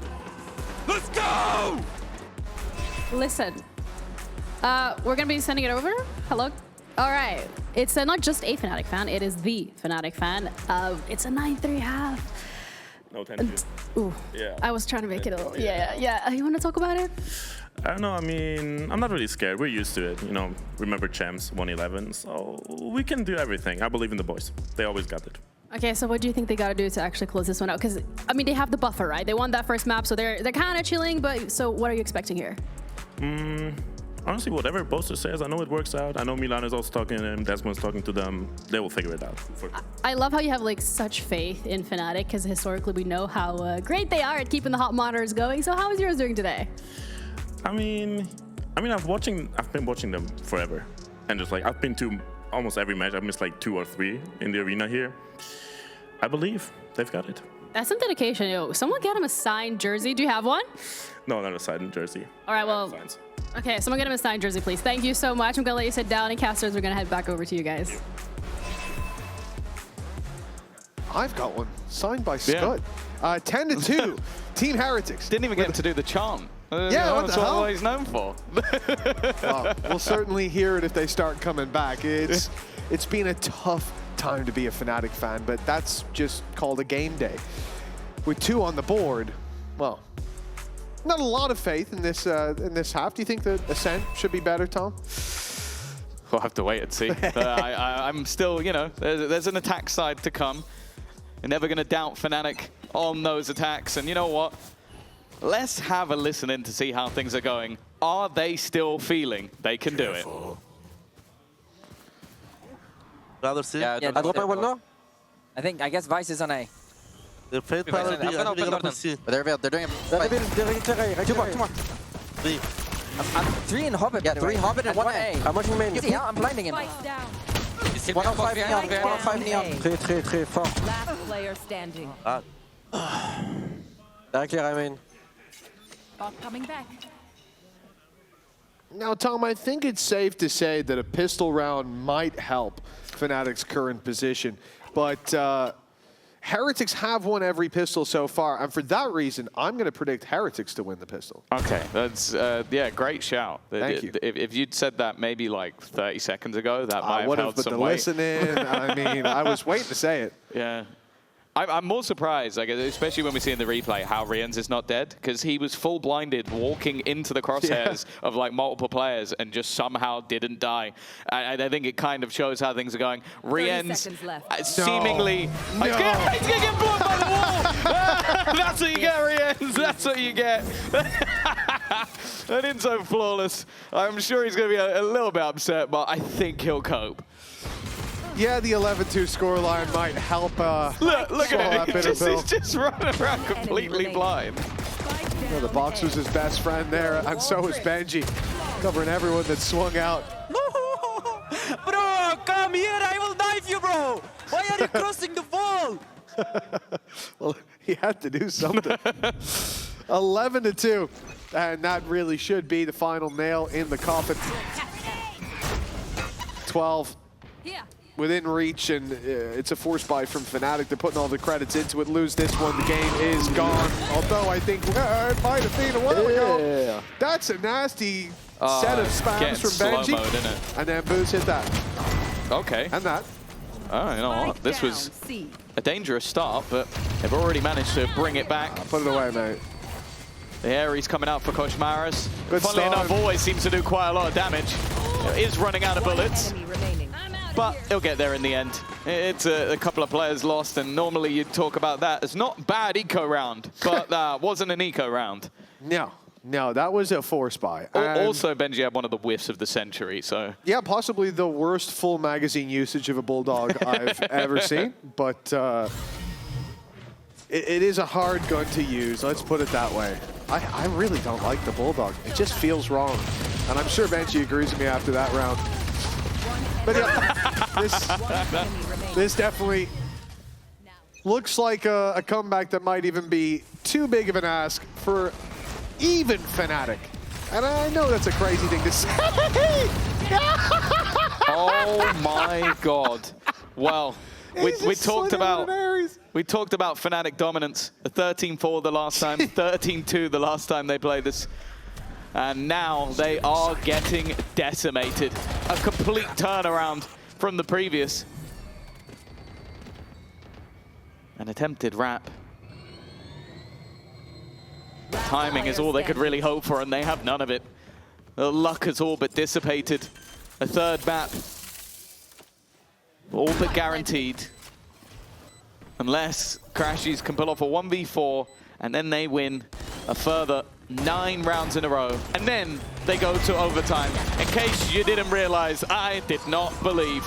13-2 on Lotus from Heretics.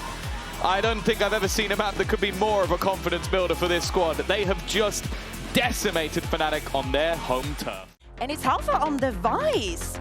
Okay, I'm not entirely mad at this. I think I was expecting for this to happen before, and way before Ascent to see Alpha going on the Vice. Yeah, I think in terms of new, I want to see what that new is, right? Because for me, this composition feels very vanilla when we think of Ascent. Initially, the only kind of change that we would have there from that vanilla composition would be the Killjoy instead of the Vice, right? So that's what we can look at as being perhaps new here. I'm intrigued to see Kayak on the Jet as well. This is an agent that we've seen players pick up a bit more coming into the playoffs. Bro, I am so happy that Milan didn't give it away, because Heretics would have counted this so like it would have changed, literally it would have been night and day. But as before jumping into this, everybody remember what's on the line. Surviving here in the lower bracket, a chance to go to London. For the side of Team Heretics, yesterday was an absolute nonsense what they played on Ascent. They bounced back on the defense after not being able to deal with the double Sentinel from the other side. Wood had an amazing day, same for the Benji that we're seeing today. Yeah, for sure. I think that they're probably happy that they're not going up against that double Sentinel this time around, but even still, they need to be able to do that here. And for Fnatic, similar story. They have the opportunity to play on home soil at Masters London, just one step away on this last map. Well, that's the thing, we're getting caught up with the fact that the Fnatic coaches were talking about something new, but they were also talking about the fact it was going to be a Fnatic dub for them. And I do wonder, is that agent select going to be it? Is this comp going to have that success, or are we going to be saying goodbye to them? We'll see just how hard Heretics can fight back with Mitch and Tom. Well, it seems Neon is dead. Long live KO. What do you make of these comps we're seeing coming in here? I'm not gonna lie, when he was talking about like secrets as if it was about to blow our minds. Oh, yeah. After yesterday, watching Envy, I thought that maybe I was going to get something spicy like a Reina Clove, but no, it's fairly standard. I don't think it's anything too crazy, but I do think different ideas in terms of how it's going to be playing. Obviously, back to that double initiator, I think KO on this map still has so much power at completely denying those takes, by being able to slow all of that utility from being able to be thrown in. But kicking off on that attack side, I want to see how Fnatic are going to set the pace and how that Vice is going to end up being utilized on this side of the map. Well, expecting something spicy, and instead you got the catch-up. Nice opening from Alfie. I mean, listen, catch-up can still have a bit of a kick to it too. Just ask So Marcus. He knows all about it.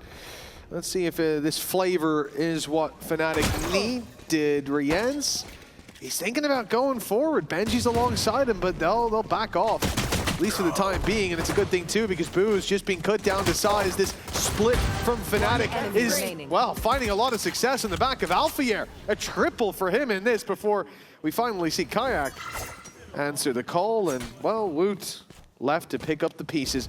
A welcome departure from the success that Heretics had in every single pistol round before this.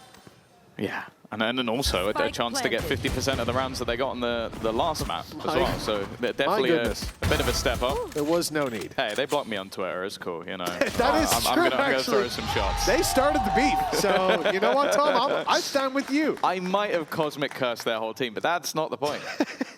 At least it wasn't against a team they've got, I don't know, beef with. Yeah, they've beat 9 times in a row until I made the post. But we'll ignore that. I didn't do anything today other than point out the fact that one of those beautiful British boys will not be making it to Masters London. Pistol! And this is what it comes down to. This map right here. Of course, 2 very different styles of play. Almost a necessity to be aggressive. And bear in mind that Heretics really struggled on the attack side when playing against BBO. It looked like they were going to get battered out of this map as well, but managed to turn it in their defensive half. So a poor first half here might be more damning than you think. Of course, for data for the other side, we are yet to see Fnatic play this map. It's only just been reintroduced, and they, of course, skipped that first round of playoffs.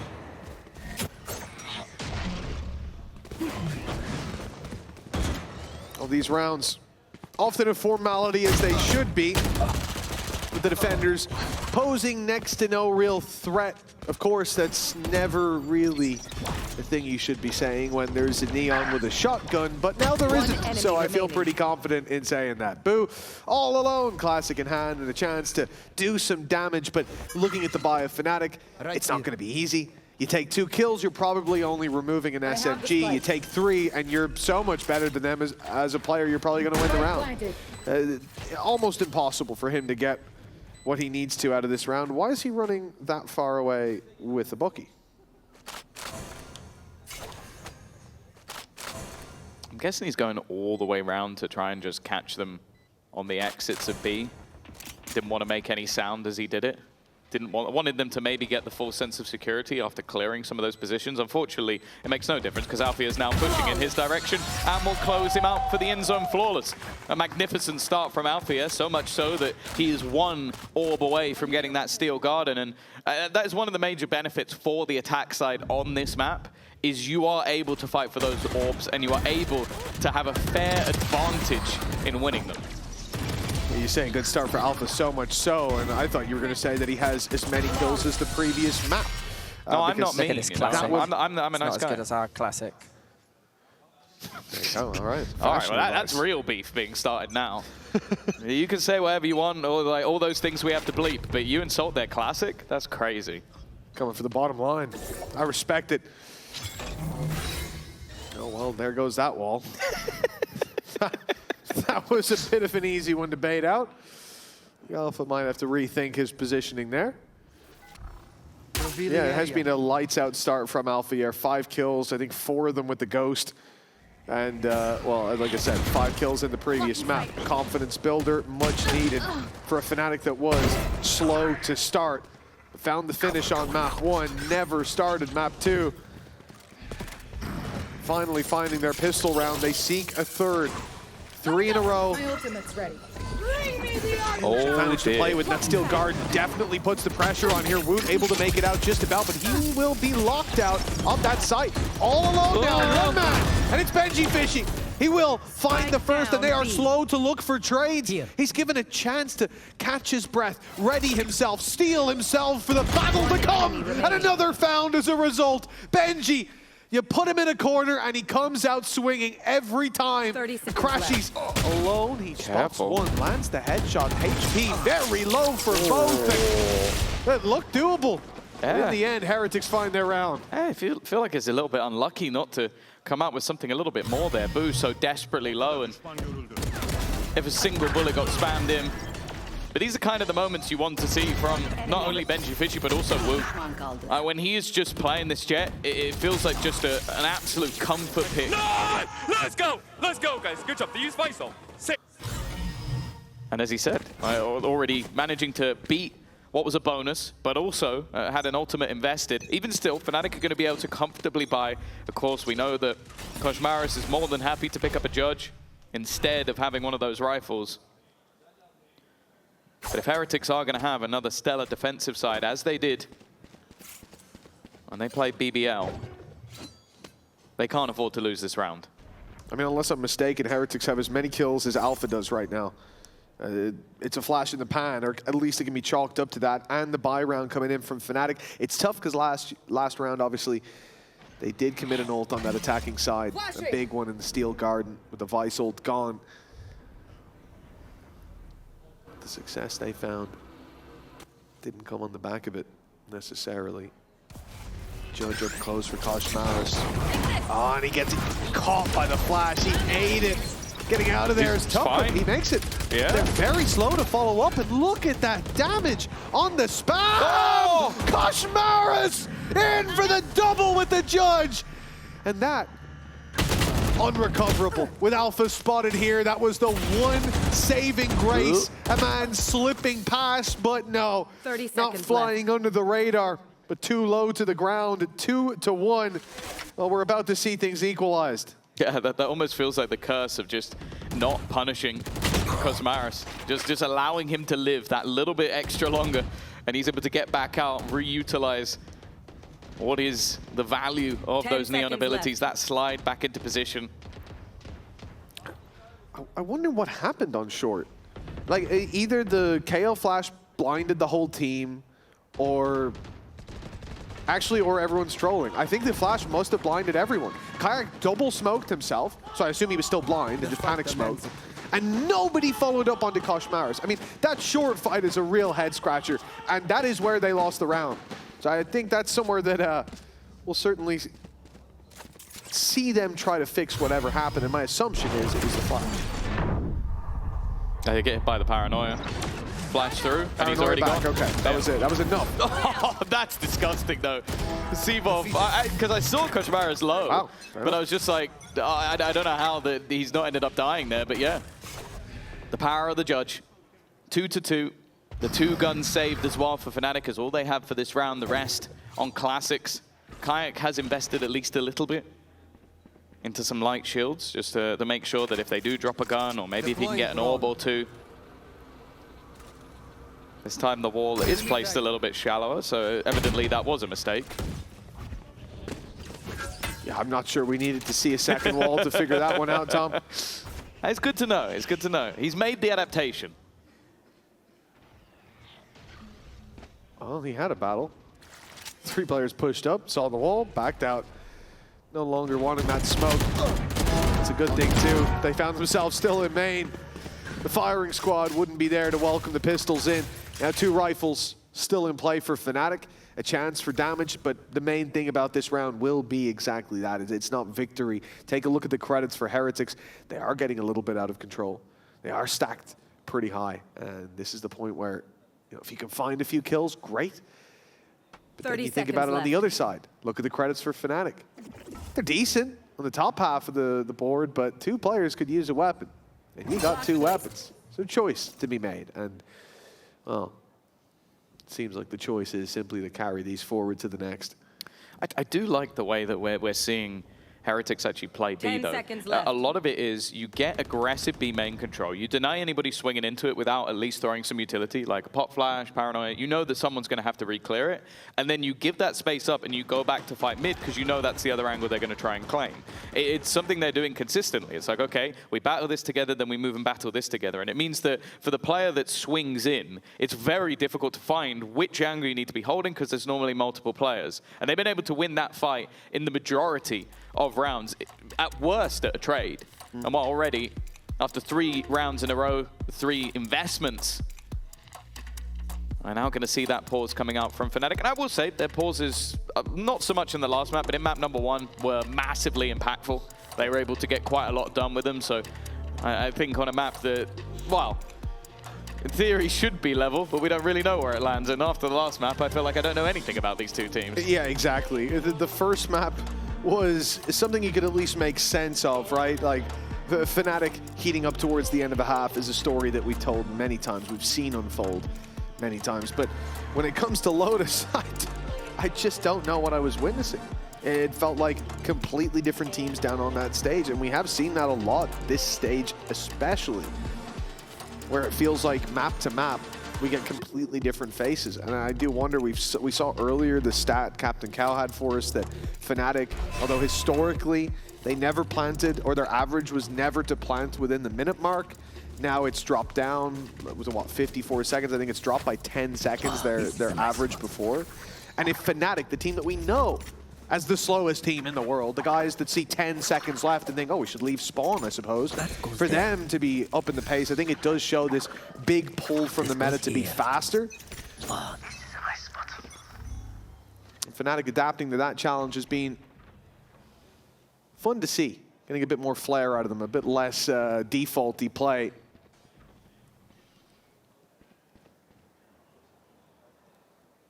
Oh, no noise made. It seems Koshmaris is very willing to fill in that space, but Fnatic thinking about the re-clear in mid with utility.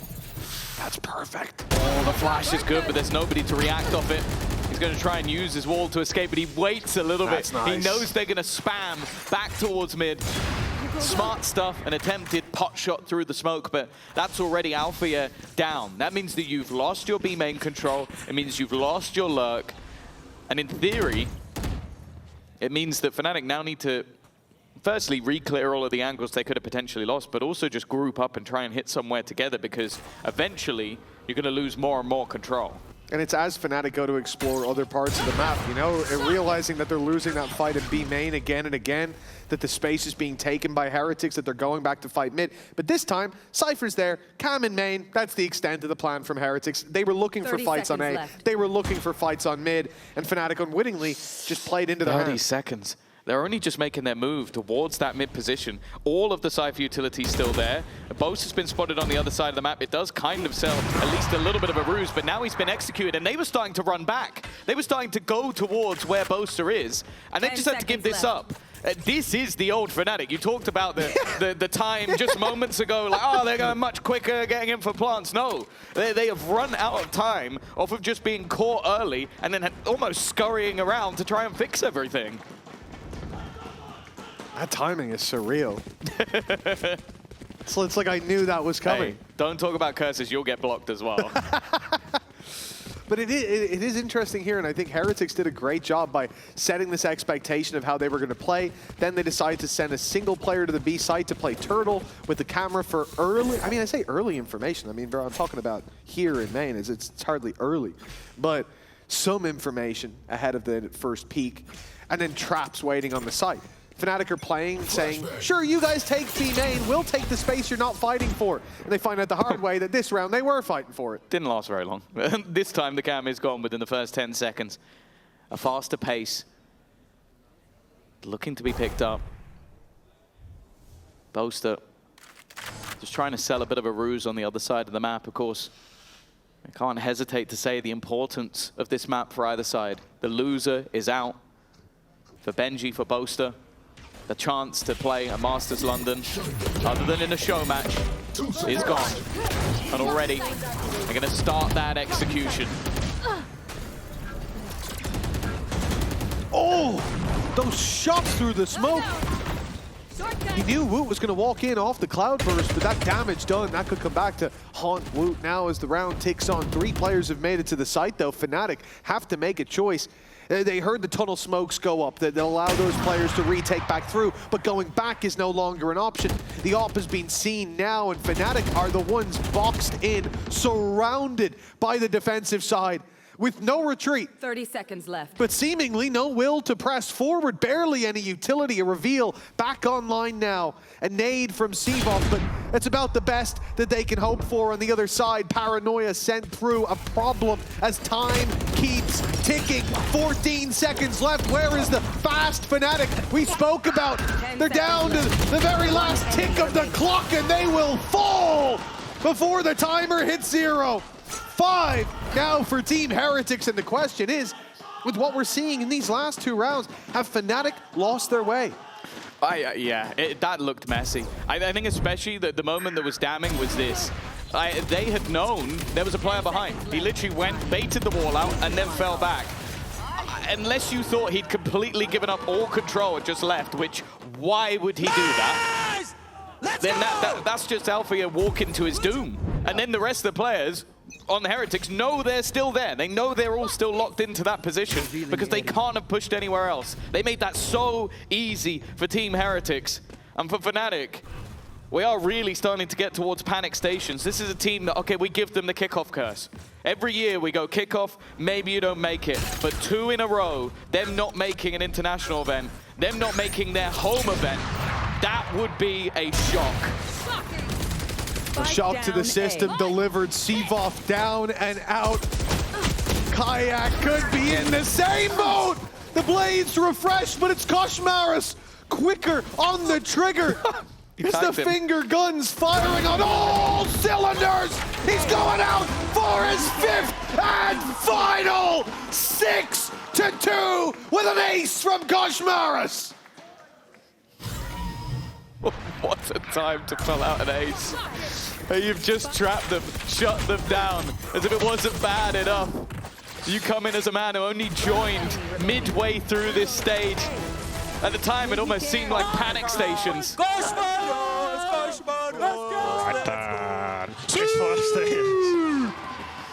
A man that was literally brought in because they said they had problems. A player that said he didn't want to stay. They took a gamble.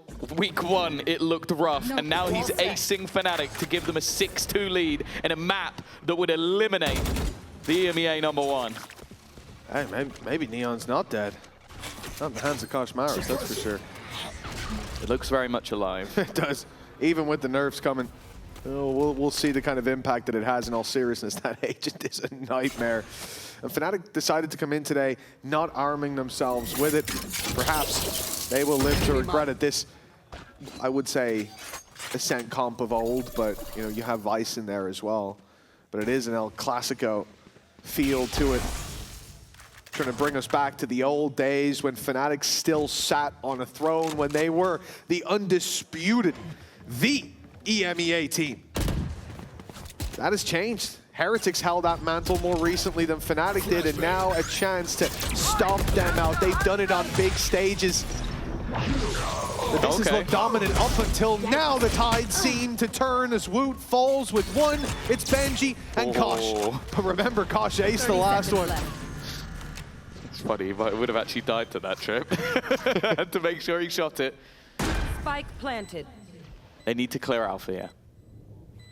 And he has no reason to fight, no reason to peek until that moment, until he hears that door being broken. That's his time to strike. Oh, a little bit given. Shot in the foot, wouldn't kill him out, and already Benji is dropped. The next one comes for free. An important response from Fnatic. An additional round added to their tally, and it needs to be the start of something, because the last couple of rounds before that, they were very dominant indeed.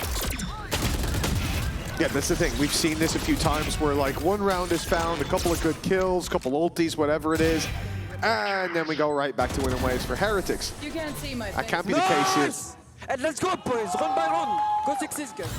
Round by round, I think that is how we've been looking at it. There you go, Koshmaris' first ace in VCT EMEA. What a time to do it as well. He's only been here about 5 weeks. And honestly, it's still surprising that's his first. With how good he's been, over the last 4 weeks especially. It is surprising. He's in middle again. He's got a little bit lost in the source, but it's fine. Not in too dangerous position, and it's looking like they're setting up for a crunch in mid. Heretics have 4 players around this angle. They've surrendered A control, but I think with the realization that the drone is coming through on that side of the map, they can't afford to give it up. Even still, though, the knife going through on B. They left split, and that's a huge kill for Sivov. Takes a bit of a risk, pop flashes himself in. A bit of a confidence play, but again, there's the response with the op. He's been so good, man. He really has. Thinking about his performance when he first came in to now, night and day. In a dark night on the horizon for Team Heretics. If they lose this, Fnatic back to their old ways, the winning streak. Ooh. Only on 3 for now, but could still be even at the half. Battle of the spams up top. A risky one to play in, with the reveals about to come through. Now the real danger, they've got to run. It buys more time, and Rienz has fallen. Crashy's had the angle, and now Kosh. Surely, that's already done. He tries to make something of it, but in the end, it's another round for Fnatic. 6-4, the gap down to 2, and there's a reason we never count Fnatic out. Yeah, it was a 6-2, 6 rounds in a row. I was starting to get a little bit nervous, but you are beginning to see a couple of those confidence plays. I think especially the one from Sivov is the main takeaway for me. He clears B main alone, pop flash to get rid of Wu, forces Heretics into some more awkward positions, and then they have the attack onto that A site. It still came desperately close. Crashy's down to 5 HP. And his spam is what sends Rienz packing out of the round, but it's enough to call for panic stations. Now bear in mind, not saving the operator, it's something that can still be afforded by the side of Heretics, but it does mean that their economy potentially going into the last round, which will be the next one, could be a little lower. So this is going to actually play a big part in whether or not this could end up as an 8-4, or if it ends 6-6, which considering that 6-round streak in the middle, I think Fnatic will take that all day long. Without a doubt. It is always dangerous to take a risk up against Fnatic, to give them a chance. One round that swings it as to whether they're back in or shut out. There's Fnatic, even when that door seems slammed shut, bolts across, somehow they still have a foot in the door. 6-4. 2 rounds left to play for in this half. Fnatic on the attack, but finding some momentum. And normally, you look at the past, it doesn't go too well for the team on the other side. But Heretics, they've been consistent, and most importantly, Koshmaris. That op in the early round has been a nightmare for these attackers. Yeah, it's something, even with the double initiator, they're having to be so careful of. And he hasn't really been caught by any of the KO util because he's mostly been playing around mid. The drone's also been used to clear over towards A, so a lot of the time it's just been someone having to try and body check his position. Again though, diligent stuff from Fnatic. They are not shying away from those same metrics they've been throwing out throughout the round. Just clearing all of these close angles, trying to remove the risks of this double duelist.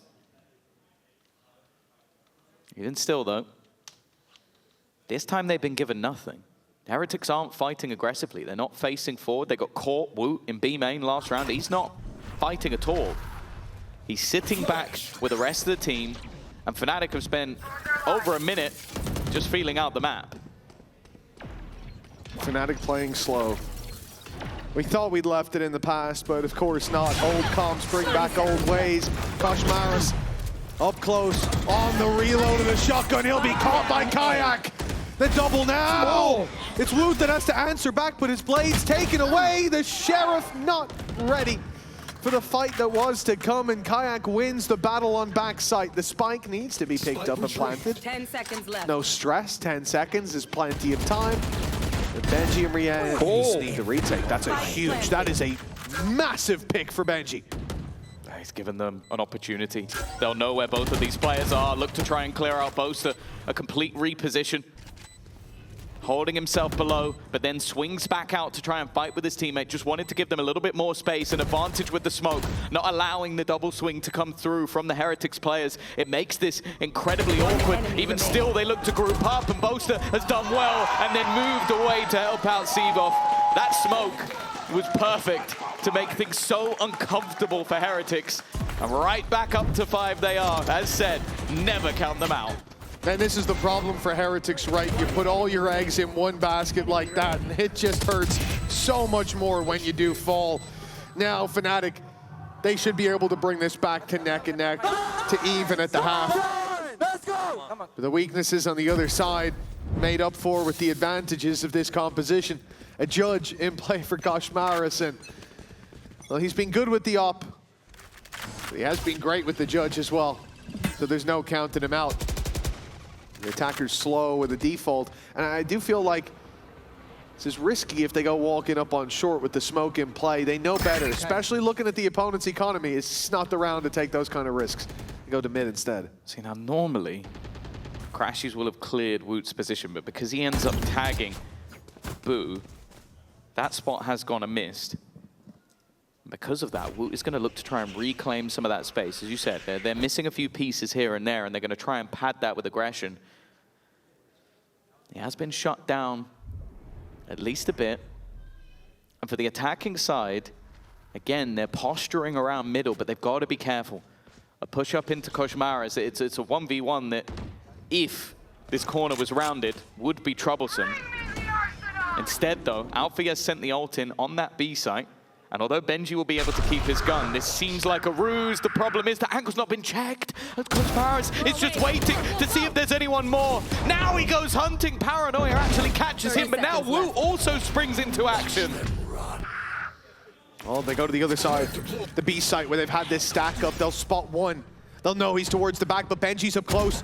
Now, re-ends the stretch! Never mind! He's eaten them alive! An end zone flawless for the man that was supposed to draw their eyes, not take them out, pluck them from their skulls. Unbelievable! Oh, it's an insane way to close out the half. Either way, Ascent has been quite a popular map this week. Let's see if you've been paying attention in our halftime quiz. Nice! Yes! Kurwa!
Red Bull gives you wings. And welcome back, folks. The timer ticking one last time. Our final halftime of this match, not of the day. There's more matches coming up later, but let's not divert focus. This is the real meat and potatoes. Team Heretics and Fnatic, a storied rivalry, and a chance for Fnatic to carry on as history has been said in the past. The squad, they're not too good at kickoff. They actually kind of suck at it. But they always bounce back, Tom, and they always make it right in stage one, never missing 2 international events. Well, Heretics could be the ones to make that first time come through for Fnatic already. Heretics making it to the A site, full control, and the plan found. Yeah, there's the first pistol that was won by Fnatic. Now can they add another to the tally? An aggressive fight back. Kayak's done well at least. And the plant's still yet to go down. Maybe trying to bait a couple of players in with the initial tap, and the door has already been broken.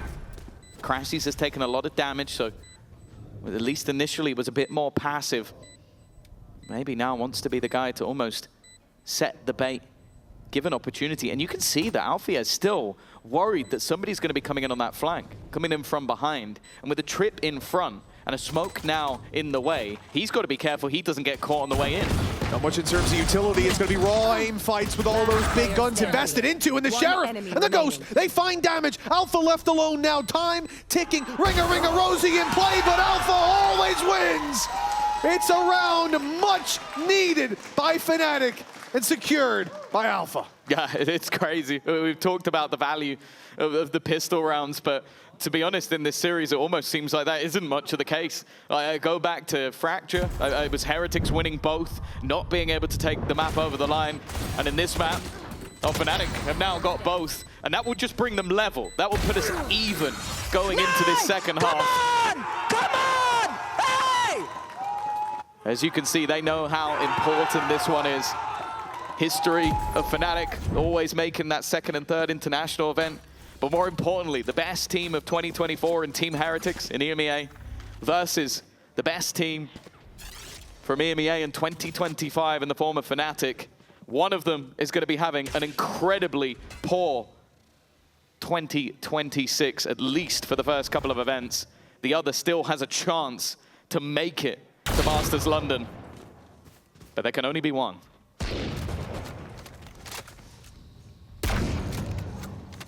Shouldn't be decided in a round like this.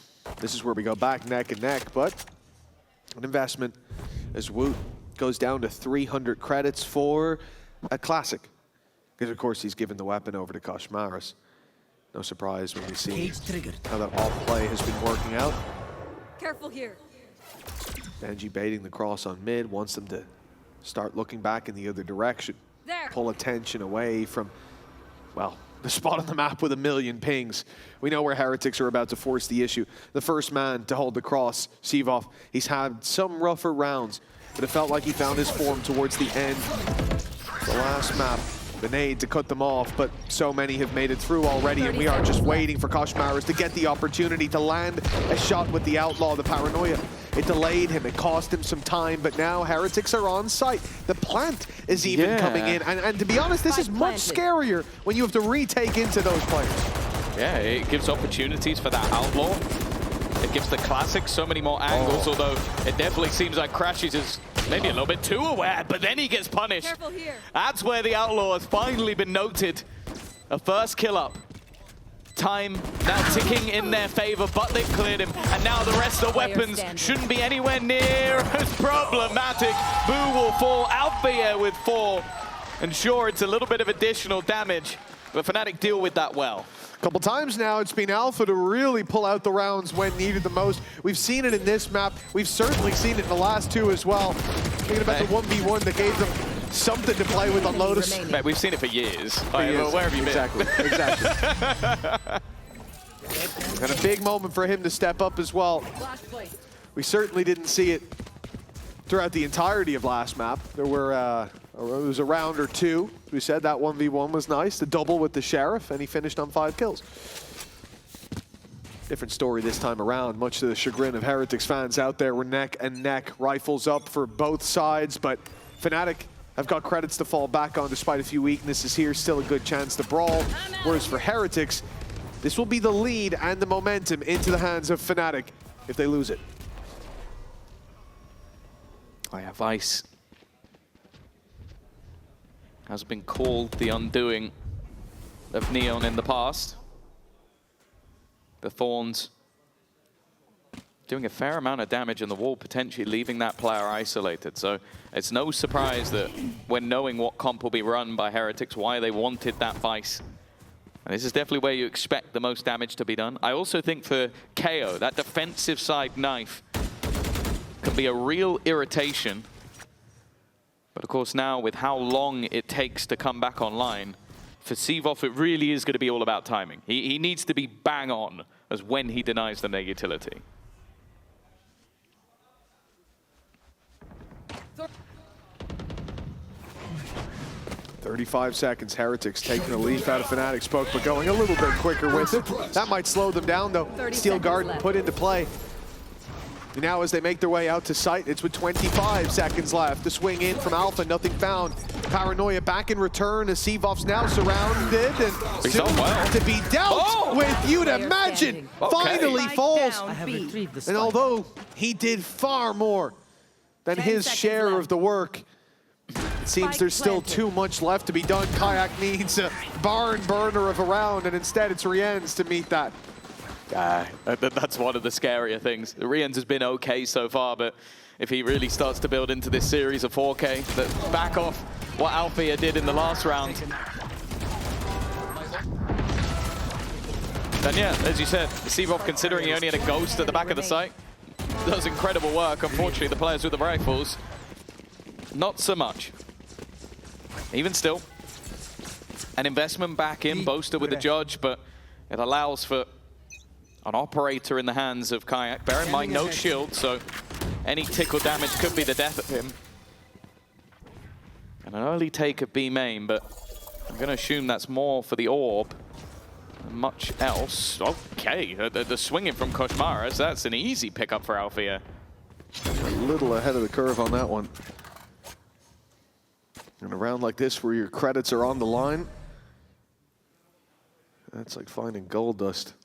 I assume he thought that he was going to be further back, maybe playing off the wall with a flash. So he's like, okay, I can bait the wall and go back, and then you swing out and you're just dead. I mean, it is one of the risks of being a Neon player up against that wall. Sometimes you got to do it. Just hope he doesn't hit the shot, hope he's not in the position, and, well, unfortunately, that gamble has not paid off. Don't use hope versus Althea. This is not a good idea. It's the first thing he takes away. Now, Heretics, they've grouped up as 4, moved towards A main. They're ahead of the smoke and everything, but walking in, there should be a price to pay. Okay. But Kayak misses the shot.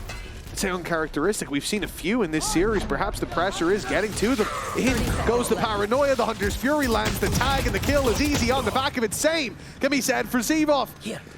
The advantage sits still with Heretics. Crashies.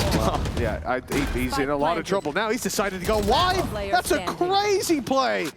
And, well, he gets the predictable result. He went for the surprise factor.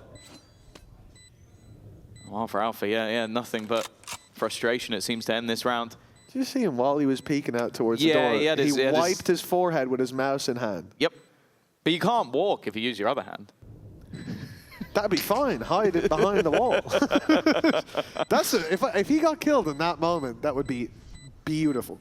A replay that I'd cherish for the rest of my life. But yeah, I'm lucky. I always do. I'm a big eye scratcher in those moments. I'm like, oh, they're about to push. Oh, my nose is itchy though. Oh, it's awkward. 9-7. And yeah, as you said, there have been moments in this series where Kayak has missed shots I expect him to hit. Like, if that smoke goes down and he's not watching the angle, fair enough. But it's that he misses the shot while watching exactly where they're going to be. And that means he's dead to rights. Like, that spams through. It's like shooting a cardboard. Like, that's not a difficult kill for them to find. Amar, correct me if I'm wrong as well, was that the kill that gave Rien's the Hunter's Fury? So I think that even then ends up killing the next teammate as well, because he's got that ultimate online. So the dominoes definitely fell from that moment.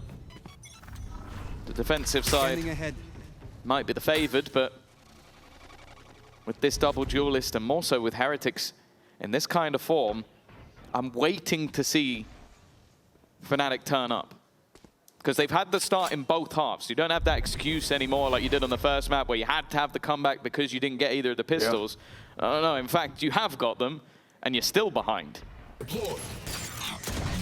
Too suppressed. But I mean, every round here feels like an independent event. If you try to use the last one to figure out what's happening in the next, it's a fool's errand. It's been chaos.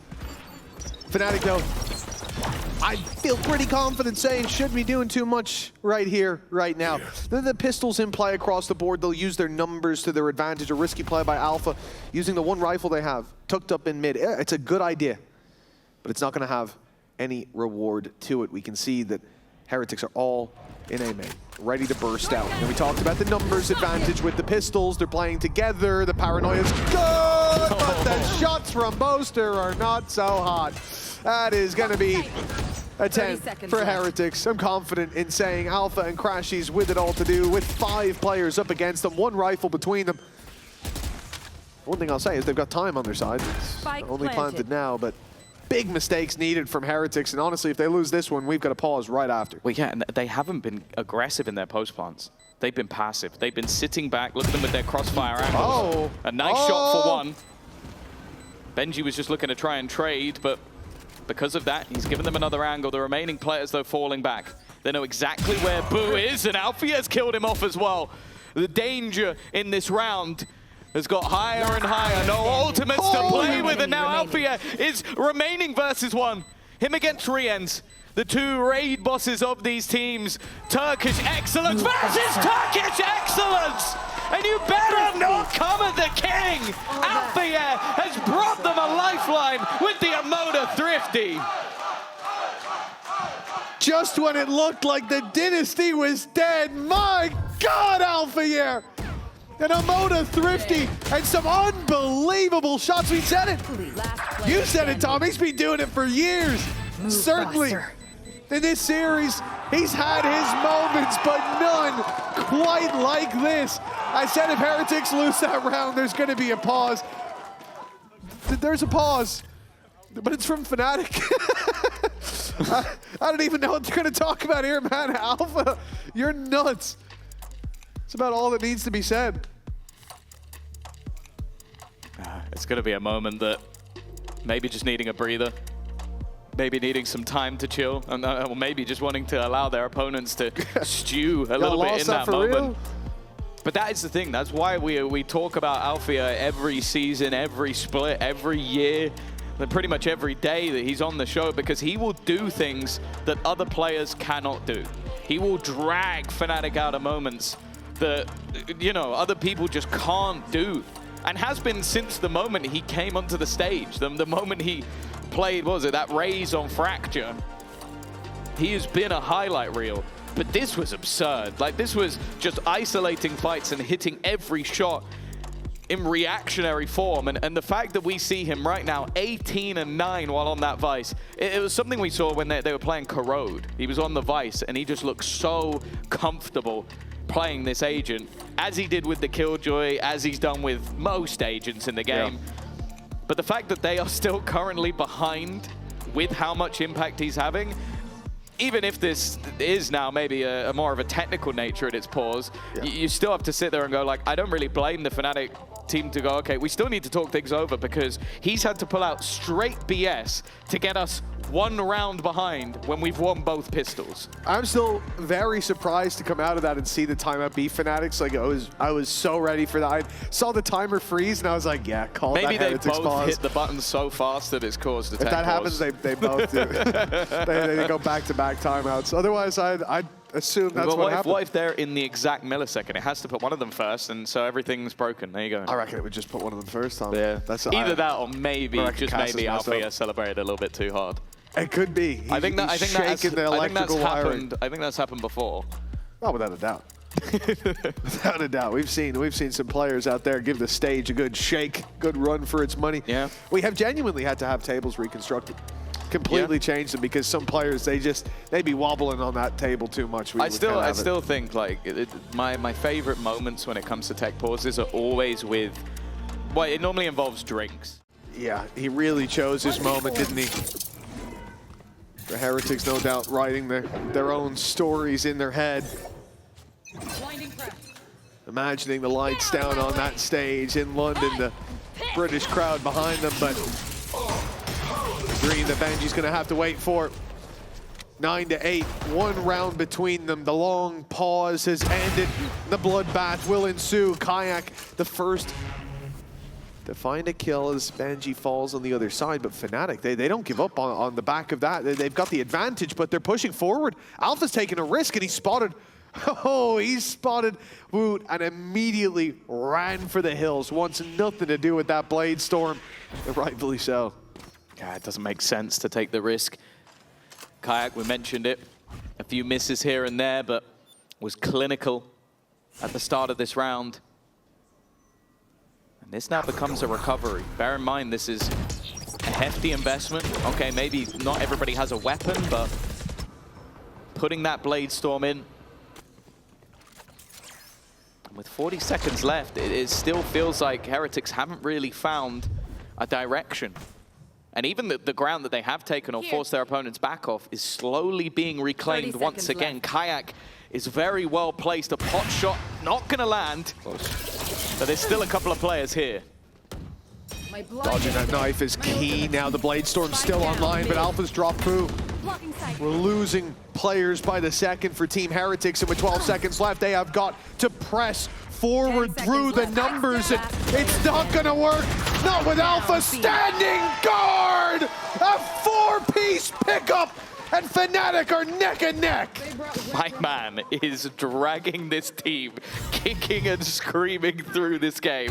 22-9. And it just like, this was his sight. He gets dinked early. For the rest of the round, he has 74 HP. And guess what? He ends with 74 HP because nobody even got an opportunity to shoot at him. Scoreline equalized. The chance of Heretics running away with this seemingly fading. What are we doing? Well, there you go. Exactly what he deserved. Exactly what he deserved. He did it on the last map, and it was an unreal way to close it. The Ares looks good at times on Lotus, especially defense side towards A main, but that's already 9 kills in 3 rounds for Alpha, by the way. And they're about to try and push into him once again. They've died on him, but even still, he survives! The man is unkillable! Just don't even look in his direction, because your head is going to be torn off. Could this be 3 4Ks in a row? Not quite. He'll go down to the Ares. But even still, find out where Alpha Air is and go the other way. This is getting ridiculous now.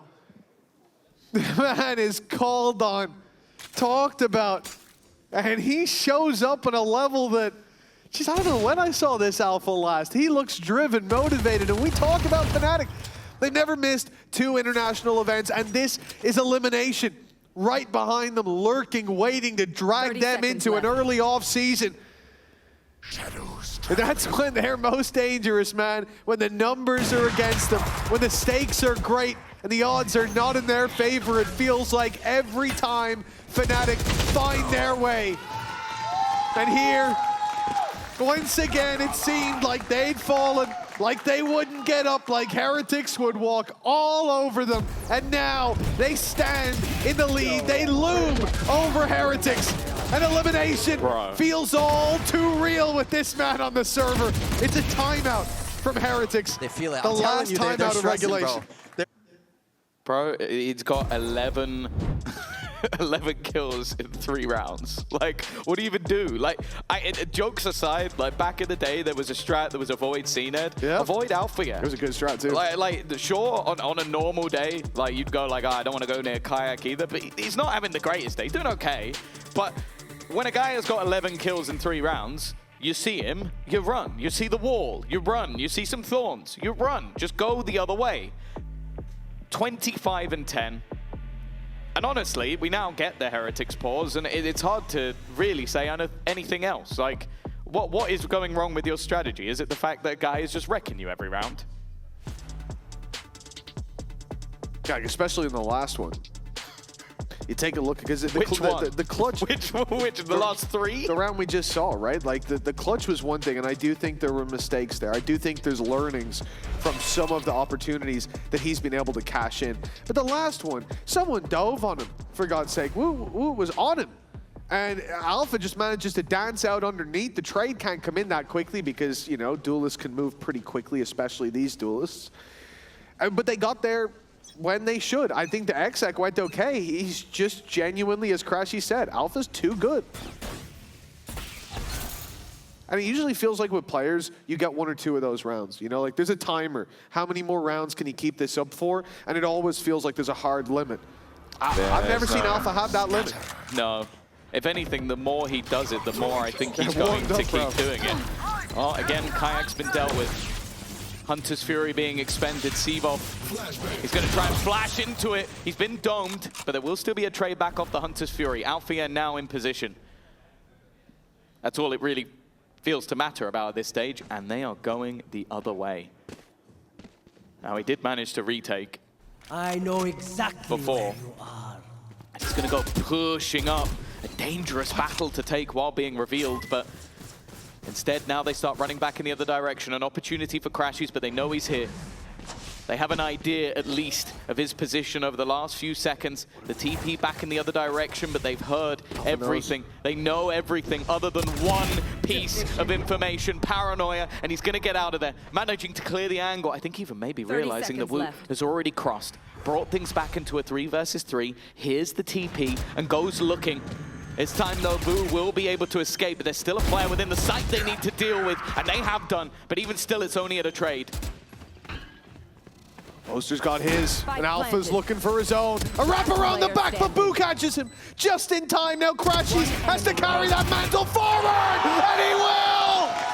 Crashies the closer, he's got them 11. Fnatic, they have no shortage of heroes on this team, and a Red Bull clutch puts them within reaching distance of eliminating Team Heretics. 4 rounds ago, we were telling the exact opposite story. We were talking of Heretics ruining Fnatic's day. The chance for the UK org with Poster at the helm being denied their opportunity to play at Masters London.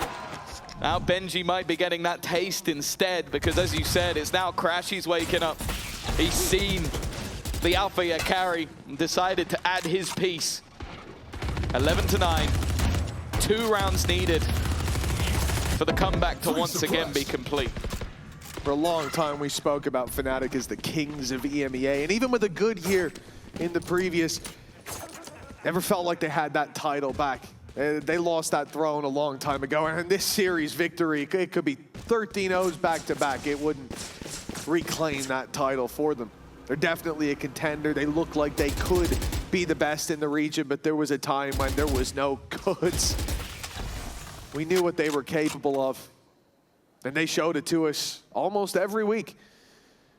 They lost that throne, but that drive is still there. You heard it from Alpha. Even winning this event isn't the goal. It's champions.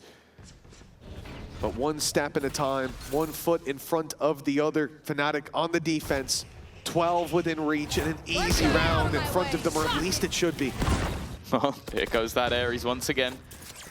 30 seconds left. Pressure being put onto the B site. Kayak's already managed to deal with the fake, and Alpha waiting, but he's been dealt with. Nice shot from Benji.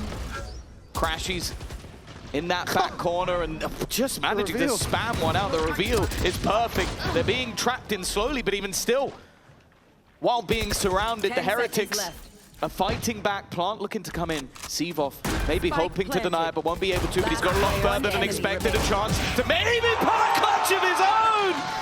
Another, and another, and another, and another! Every member of this Fnatic squad are stepping up to the plate. Oh, it's a full house for Fnatic tonight. Oh my God, they are playing with a full deck and then some.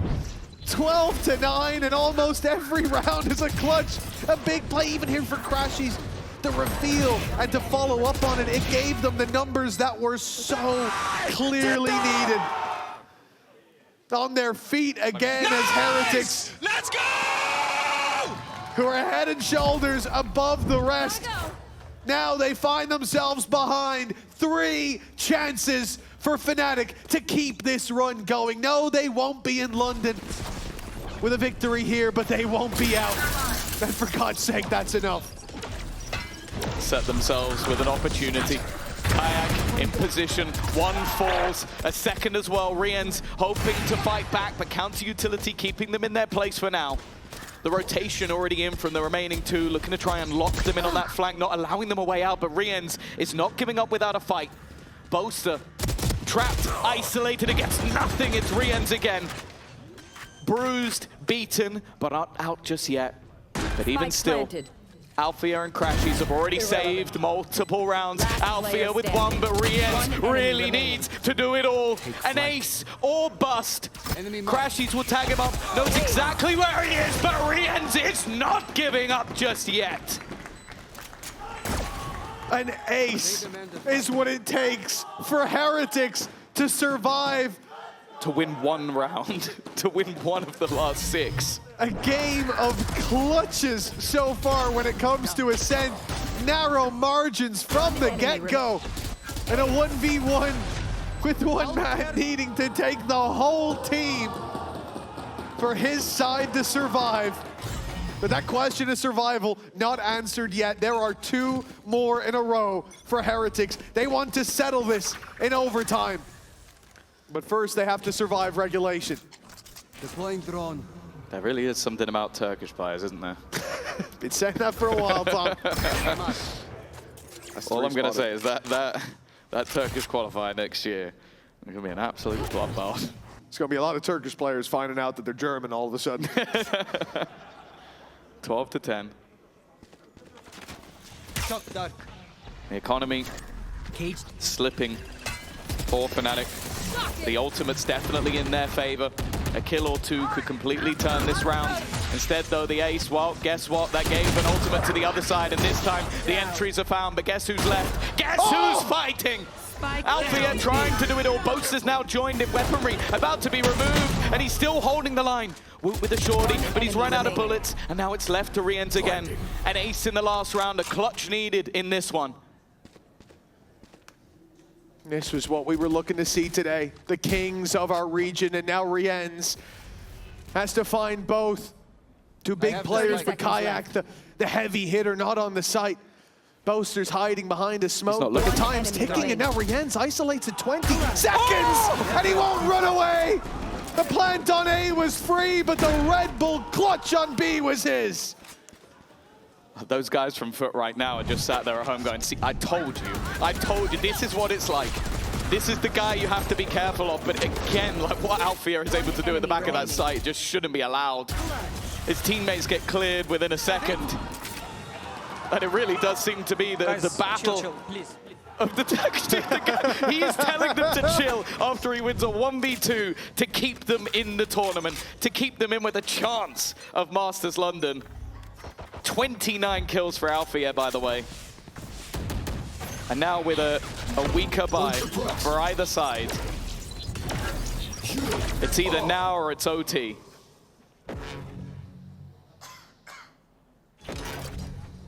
Said last time it was a barn burner of a game, and Heretics showed that they could play that same game, make those comebacks happen. Where did he dive? Was that spam through the wall? It was either on top of the wall or through it, and I see a bullet hole in it. Yep, straight through the wall, taking him down. That's insane. Hell of a start for Boo. Oh, and what a shot by Benji. Crashy's caught on the shoulder peak, and now they know exactly where this defensive side is, and they run into the numbers. What, they don't? They started to rotate away. They thought they'd be going in the other direction, and now up close, pop flash in, but there's a judge on the other side trying to clear Koshmara as well. He is pit, and not anything more. Leaves Althea. It will be the best of the lot. Too much to ask.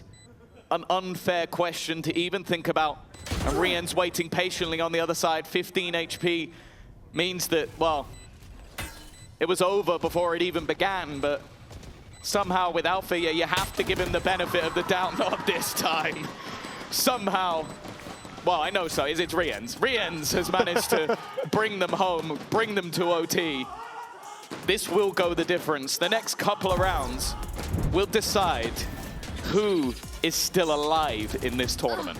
Well, regulation. That's disgusting. Yeah. Regulation's over with a British heartbeat on both sides. the British heartbeat on the bottom of both sides. This is a story of everyone else down there today. I can understand.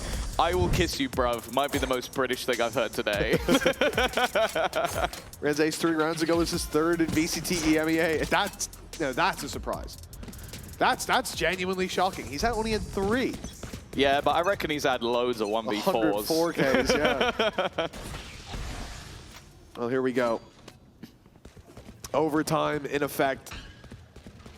One team's run ending here in the next couple of rounds. It's all on the line. Their learnings over the past hour of how Ascent is played.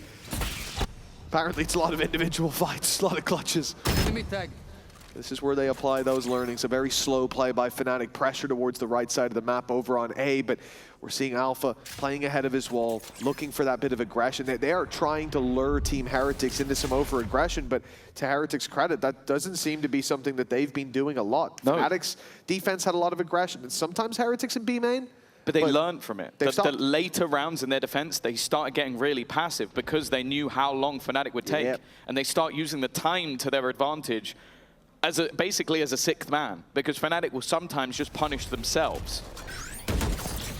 Well, Woot will be sent back. Koshmaris has made the investment into an operator. He won't have shields to work with, but he's in the right spot towards A. 2 teammates defending in front of him, though, holding ahead of the defensive line. Kayak with one hell of a shot. And now the hop, well, he's stuck behind a box. What move is he gonna make? Tries to slide away, but Kayak's there to catch him. And Boaster, quick on the trade. Stops Boo with just the one. What? Well, Alpha, of all the shots he's hit, I didn't expect that to be the one he misses. Again, 30th kill, not coming just yet. 29 is where he'll stick. And reliance on his teammates. Benji and Rians to try and fight versus 3. Benji, he might have caught timing here. Look how locked in Kayak is. He's so locked in, he doesn't even realize that somebody's rounding this corner. He might just be about to lose his life to absolutely nothing. Rian's only just making it to the scene, but he needs to do everything once again, and not this time.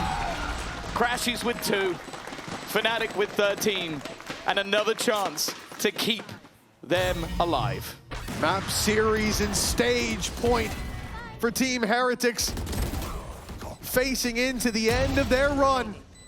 They've made it far. They had to make changes, but held both these teams have been in that very same boat. Fnatic most recently. I love it so much. The winning ways rarely evade them outside of kickoffs. We said they've never missed out on 2 international events in a row, and now today, there was a chance that we would see that happen, but Destiny and their fate is in their own hands now. 1 round away from the run continuing. Oh, Boaster's got to be careful. 11 health to start the round.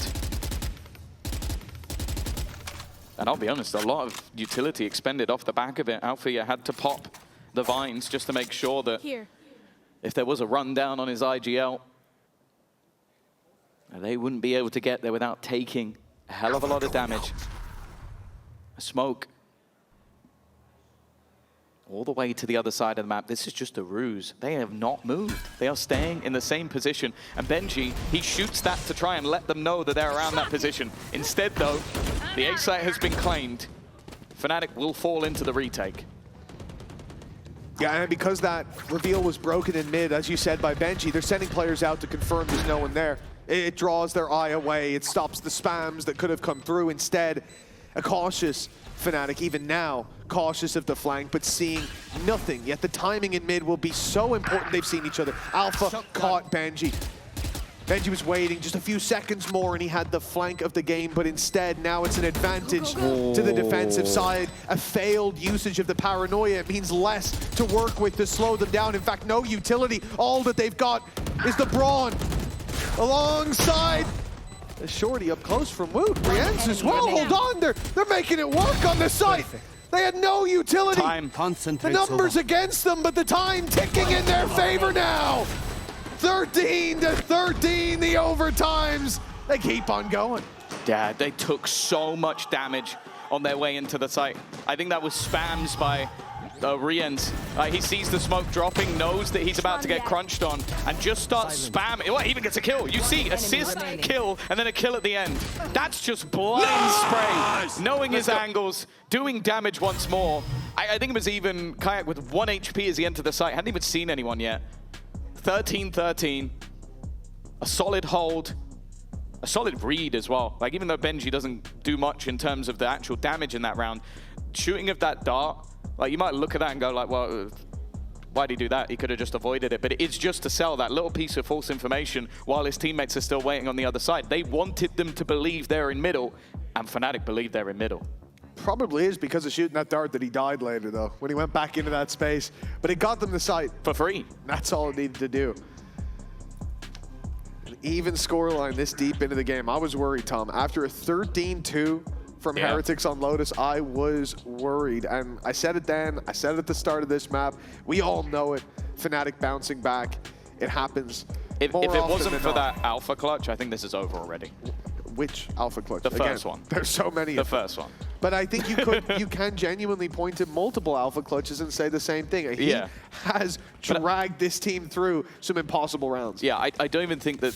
I think the belief was created by the first one, and then he had 2 more rounds. Then Crashies had a round. Then Seavoff had a round. It was like that was just the momentum building, and it took then Heretics having a moment of their own, an ace from Riens to break that momentum. It feels like we're back level again. Back with the scales perfectly balanced.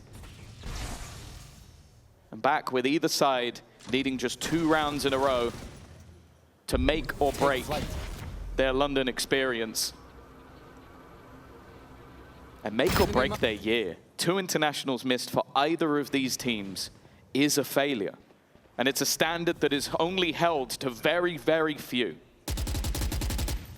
Oh, damage. Lots of damage, and Koshmaris with the wall bang onto Boaster to Odin in effect. To great effect, apparently. They know there was a spam in main. Fnatic know that someone was around line, but Woot! How is he still alive? And Crashies tagged up from their battle earlier is in a lot of trouble. The spike is alone in his hands. If he falls, this round is done. And there's only 35 seconds left. A move needs to be made. Koshmaris toying with his food. We all know that fight in main is where the turning point of this round comes into play. They don't yet know on the defensive side that the spike is there, but within 20 seconds, they will be finding out. Woot swings in for Seavoff. The nade delaying the push out from Crashies. The time ticking away. There's 12 seconds left as Fnatic make it towards the site. They're catching kills across the board, but there is no time. A denial of the plant hold that's needed. But Heretics have failed at that hurdle, and now Crashy given a chance, a lifeline for Fnatic, but it's left behind. Again, it just looked like a round that was lost the second that initial battle. You said it, like Crashies being alone with the spike, the remaining players knew they had to wrap around and kill everyone on site just to give him a way in. A stray bullet could have ended that round, and honestly, the fact that Crashies even manages to get the plant down is impressive. Yeah, it is. I thought there was no way he gets out of that alive. But this is now where the shoe is on the other foot. Nice! Come on! You said it. The fact that Fnatic have never missed 2 events back-to-back, the fact that they had their life in their own hands, well, clearly they feel like those palms are sweaty. A pause being taken. I was going to say the coach is given a chance to talk, but it seems like someone else in the moment is doing the talking. Maybe just trying to break that momentum of Heretics. But the fact is, with Alpha yet, he's not gone quiet, but he's not averaging 4 kills a round. Like, he's not being able to have that same sort of impact, and unfortunately there's other players that aren't able to stop the onslaught specifically towards that A site. That's where they've started to pinpoint. The B site, yeah, if we go there, Alpha, yeah, might just kill all of us. So the last couple of times they've challenged A. And now Heretics heating up 14-13, 1 round left to steal this series out from under Fnatic, the team that they 13-2'd in the previous map. All signs pointing to a Heretics victory, but for Fnatic back on the defensive side. This team, we've heard from some of them that it's a well, at least in recent times, it's been hard to be humble. Well, that might change here today with just one round. Early presence towards that B site. As said, that is where Alphayer has been. And maybe just trying to form some disinformation once again. They did it in the last round they won. As I said, like the shooting of that dart in middle pulled the rotation away. This time that's not going to be the case. Deep control from Kayak is not something we've seen as often, and not something that has been needed to be challenged. There is still a dart available, but I don't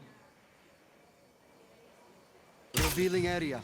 believe, that's going to be going anywhere near him. So he's still able to hold on to that ground. This is where things get a bit dangerous.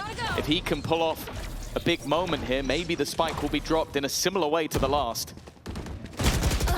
Oh, what a moment for Kayak to fall, but Boaster and Seavolf are there. That site hold is not gone just yet, but Benji with a crucial kill.